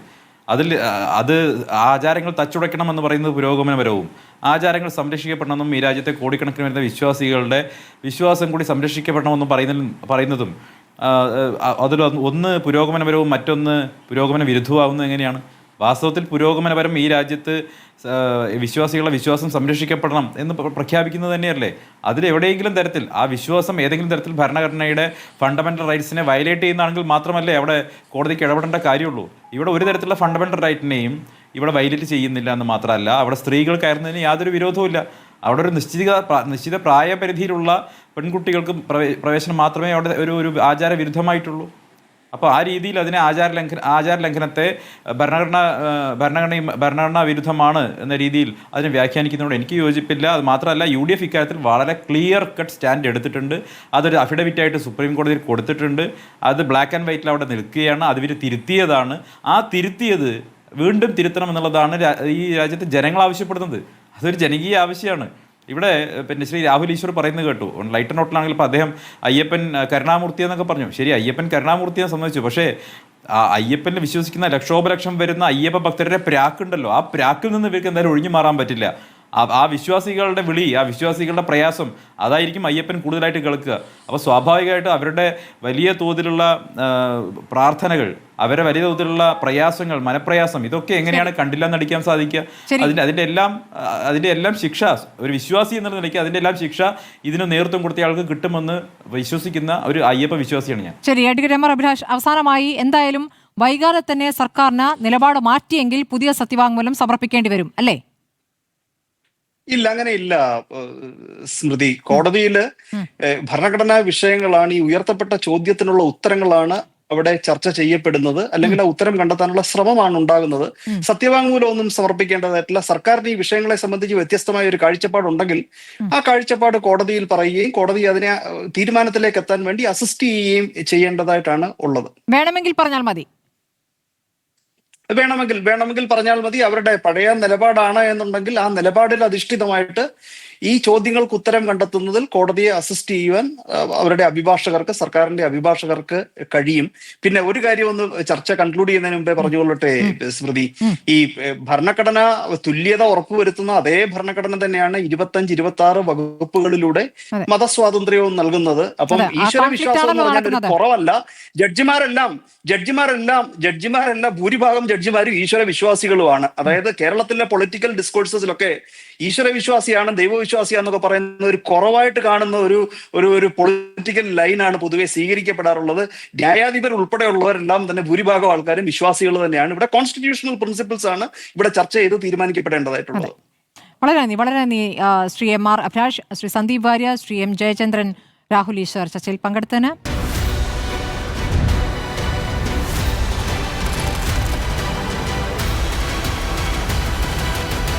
ഡിബേറ്റ് വിത്ത് സ്മൃതി പരുത്തിക്കാട്.